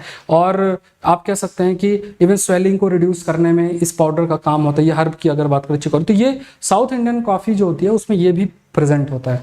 ये पाउडर आपका चिकोरी पाउडर भी प्रेजेंट होता है। तो ये थोड़ा सा ध्यान में रखना है, इट्स वेरी वेरी हेल्पफुल। तो यहाँ पे बीटा कैरोटीनेट में भी अच्छा कंपोनेंट इसमें प्रेजेंट आपका होता है, और इसी की वजह से एंटीऑक्सीडेंट प्रॉपर्टी आपकी देखने को मिलती है कॉफ़ी में। तो ये सब फैक्ट्स आपको ध्यान में रखना है। अब यहाँ पे ये लाइन भी याद रखो कि जो चिकोरी है, it does not contain caffeine. ये कैफीन आपका नहीं प्रेजेंट होती, बिकॉज अगर इसमें कैफीन प्रेजेंट होगी तो देखो कैफीन की वजह से ही रेस्टलेसनेस या कई बार नींद ना आना ये देखने को मिलता है। तो उसके लिए कैफीन जिम्मेदार। अगर कोई सोने से पहले कॉफ़ी पी ले, सोचे कि यार मैं पढ़ लेता हूँ और कॉफ़ी पी लो, कॉफ़ी आप रेगुलर हैबिट बना लेते हो, तो फिर वो आपका ब्रेन के जो सेल्स हैं, न्यूरॉन्स हैं, वो उसके प्रति बहुत एडिक्टिव हो जाएंगे, और फिर आपको रात को नींद ना आना और ये सब दिक्कत जो है देखने को मिलेगी। नेक्स्ट देखते हैं, जीएस पेपर 2 साइंस के अंदर आएगा। अब देखो इसी से इस बार प्रश्न भी था, ये आप देख लो, इस बार प्रश्न देखोगे ना, सम माइक्रो ऑर्गेनिजम्स, उस पर था हाई टेम्परेचर में रह सकते हैं, इस टाइप के स्टेटमेंट दिए थे। तो अगर आप यहाँ पे देखो तो 2 स्टेटमेंट, उनमें से थर्ड स्टेटमेंट छोड़ दो, जो लास्ट वाला स्टेटमेंट छोड़ दो, और 2-3 स्टेटमेंट्स का एप्टीट्यूड जो आपको चाहिए वो इस आर्टिकल से हो जाएगा। इसी तरीके से ऐसे बहुत सारे आर्टिकल्स आए हैं, जैसे हम लोगों ने बहुत बार डिस्कस किया था आर्टिक परमाफ्रॉस्ट के बारे में। परमाफ्रॉस्ट है तो उसमें बहुत सारे वायरस, बैक्टीरियाज रिलीज हो रहे हैं, क्योंकि बहुत सारे जो है कंपोनेंट, मतलब क्योंकि बर्फ पिघल रही है, इस टाइप की चीज़ें हमने डिस्कस की थी। अब उसी अंडरस्टैंडिंग पे उन्होंने प्रश्न बना दिया। तो ये चीज़ें ही आपको थोड़ा सा अपने एप्टीट्यूड को इस एरिया में डेवलप करना है। अब देखो यहाँ पे क्या है कि नई स्टडी के अकॉर्डिंग ये हाईलाइट किया गया है कि जो ह्यूमंस हैं कि अगर देखा जाए तो they are living behind a frozen legacy of hardy microbes on Mount Everest which can withstand. अब जो देखो जो हार्डी माइक्रोब्स होते हैं which can withstand harsh condition. अब ये जो लाइन है हार्डी माइक्रोब्स, यही तो था माइक्रो ऑर्गेनिजम्स इस कंडीशन में एक्सट्रीम क्लाइमेट में सर्वाइव नहीं कर सकते, ये कर सकते हैं। तो ये साफ साफ कह रहा है कि जो माइक्रोब्स हैं दिस हार्डी माइक्रोब्स, मतलब ये एक्सट्रीम कंडीशंस में दे कैन सर्वाइव। बहुत लो टेम्परेचर में, आर्टिक रीजन में बहुत लो उसमें भी ये सर्वाइव कर जाएंगे। इन्हें हम हार्डी माइक्रोब्स भी कहते हैं। और बहुत समय तक ये डॉर्मेंट पड़े रहते हैं, मतलब बर्फ के नीचे पड़े हैं तो पड़े हैं, 1000 साल बीत गए इस तरह। जब वो बर्फ पिघलेगी तो रिलीज होंगे, रिलीज होने के बाद आपके शरीर में एंटर अगर कर गए तो कई प्रकार की बीमारियां जो है वो लेकर आ सकते हैं। तो जो क्लाइमेट चेंज हो रहा है, ग्लोबल वार्मिंग हो रही है, उसकी वजह से नए प्रकार के प्रॉब्लम्स अराइज हो रही है। उसमें एक प्रॉब्लम ये है आर्टिक रीजन में जो बर्फ पिघल रही है, परमाफ्रॉस्ट पिघल रही है, उससे बहुत से माइक्रो ऑर्गेनिजम्स भी रिलीज हो रहे हैं और वो रिलीज होकर फिर आपके शरीर को अफेक्ट कर रहे हैं। यही प्रश्न आपके लिए पूछा गया था, ठीक है। अब यहाँ से ये अब आपको ये कोई नहीं पढ़ाएगा, हम लोगों ने डिस्कस किया है, बट यही सब चीज़ें तो पूछी आपकी जाते हैं। तो इवन यहाँ पे क्या कहा गया कि देखो ये जो माइक्रोब्स हैं ये वार्म वेट एनवायरनमेंट में लाइक आपके स्प्रेड हो सकते हैं। इवन अबाउट नोज माउथ कहीं भी स्प्रेड हो सकते हैं। इवन डॉर्मेंट जो कंडीशंस हार्श कंडीशंस हैं उस पर भी ये सर्वाइव कर सकते हैं, ठीक है। तो जैसे हार्डी मतलब एक्सट्रीमोफिलिक ऑर्गेनिज्म, ये शब्द अगर आपको पता है, एक्सट्रीमोफिलिक मतलब एक्सट्रीम कंडीशंस में जो सर्वाइव कर सकते हैं, टेम्परेचर का किसी भी कोई भी एक्सट्रीम कंडीशन हो उसमें दे कैन आपके सर्वाइव कर सकते हैं। तो पहले कहा जाता था एंडीज और अंटार्कटिका रीजन में ऐसे काफ़ी प्रेजेंट है, बट अभी कहा गया कि आर्टिक रीजन का भी कुछ इलाके हैं, वहाँ भी माउंट एवरेस्ट का जो रीजन है वहाँ भी आपका ये प्रेजेंट है। कुछ फंगस विथ जीनस नागानिशिया, ठीक है, तो ये भी कोल्ड और यूवी रेडिएशन में सर्वाइव कर सकते हैं। अब देखो यही सब तो यही, अगर आप मान लो ऐसी चीजें पढ़ के जा रहे हो तो यही तो प्रश्न था उसमें, यही प्रश्न। और ये पहली बार नहीं आ रहा है, ये भी मैं आपको बता दूं, ये कई बार आर्टिकल संडे के हिंदू में आ चुका है जिस पे ये प्रश्न बनाया था। अब किसने पढ़ा होगा इसको बताओ आपने, ये अगर आप पढ़ के चले जाओ अब जाके उस क्वेश्चन को देख लो, आंसर कर दोगे। अब आप में से कई लोग कहोगे अरे सर ये पेपर, ये संडे का टॉपिक है, ठीक है, संडे को हमारा सेशन नहीं हो पाया था। अब आप कहोगे सर संडे, अभी पेपर पहले आ जाता है, संडे का पेपर बाद में। अब आप कहोगे सर वो पेपर तो उसी दिन था, उसी दिन आया, ऐसा नहीं। What I am saying, what are hardy microbes, extremophilic organisms, arctic region permafrost का जो ये रीजन में चेंजेस हो रहे हैं तो उसमें माइक्रो ऑर्गेनिजम्स पे क्या इफेक्ट पड़ रही है, सब चीज़ें आपकी रेगुलर बेसिस पे मतलब एग्जाम की अगर हम बात मतलब रेगुलर बेसिस में न्यूज़पेपर में आई हुई हैं, ठीक है। तो ये यही चीज़ आप अगर आज सीख लो कि मुझे न्यूज़पेपर में डिफरेंट सब्जेक्ट्स के जो एडवांस टॉपिक्स हैं उसको उसके माध्यम से करना है। अगर आपने ये चीज़ आज सीख ली तो आपको 24 में हेल्प मिलेगी। एटलीस्ट जो कट ऑफ है उससे 15-20 नंबर आप ज़्यादा स्कोर कर सकते हो। अदरवाइज फिर वही कहानी जो है वो चलती रहेगी, वो सालों साल चलती रहेगी, ठीक है। ये ध्यान में रखना है। कुछ ऐसे ऑर्गेनिज्म जैसे स्ट्रेप्टोकोकस है, ये स्किन नोज बैक्टीरिया के रूप में है। स्ट्रेप्टोकोकस की बात करें तो ये ह्यूमन माउथ और इन सब में भी आपके मिलता है। नेक्स्ट देखते हैं। अब देखो ये जीएस पेपर 3 एनवायरमेंट का टॉपिक है, स्क्विरल के ऊपर है, फीमेल आर्टिक स्क्विरल के ऊपर है। ये एक टॉपिक है आपका, that is female arctic squirrel, ठीक है। There is this topic called as female arctic squirrel के ऊपर एक ये टॉपिक आपके लिए फ्रेम होता है। अब यहाँ पे देखो इंडियन स्क्विरल पे प्रश्न इस बार प्रीलिम्स में आया हुआ था। तो जो अलास्का का परमाफ्रॉस्ट का मतलब क्या होता है, जो बर्फ है वो बर्फ पिघल रही है। मतलब परमाफ्रॉस्ट का मतलब क्या है कि जो बर्फ है 2 साल से या उससे ज्यादा लैंड सरफेस पर, जैसे मान लो सरफेस है इसमें 2 या उससे ज्यादा समय तक बर्फ पड़ी हुई है तो वो परमाफ्रॉस्ट बन जाएगी, ठीक है। अब क्या होगा कि जो अलास्का में जो परमाफ्रॉस्ट है वो एक तरीके से गर्म हो रही है, परमाफ्रॉस्ट गर्म हो रही है, और इससे क्या जो हाइबरनेटिंग, जैसे मान लो ये स्क्विरल्स होते हैं, ये जमीन में जाके, अब आपको ये लाइन मिल गई कि जो स्क्विरल जमीन में जाके जो आर्टिक स्क्विरल्स हैं जमीन में जाके और वो हाइबरनेट करती हैं। मतलब हाइबरनेशन का मतलब वो विंटर का पूरा समय डॉर्मेंट स्टेज में, इट मीन्स वो सोती रहती हैं, ठीक है। पहले कुछ उससे पहले कुछ खा लेंगे और उसके बाद अंदर जो भी शरीर में न्यूट्रिएंट स्टोर्ड है उसी का इस्तेमाल करके वो जीती रहती है। अब हो क्या रहा है कि क्योंकि टेम्परेचर बढ़ रहा है बर्फ पिघल रही है तो इनका जो हाइबरनेशन है that is also being affected.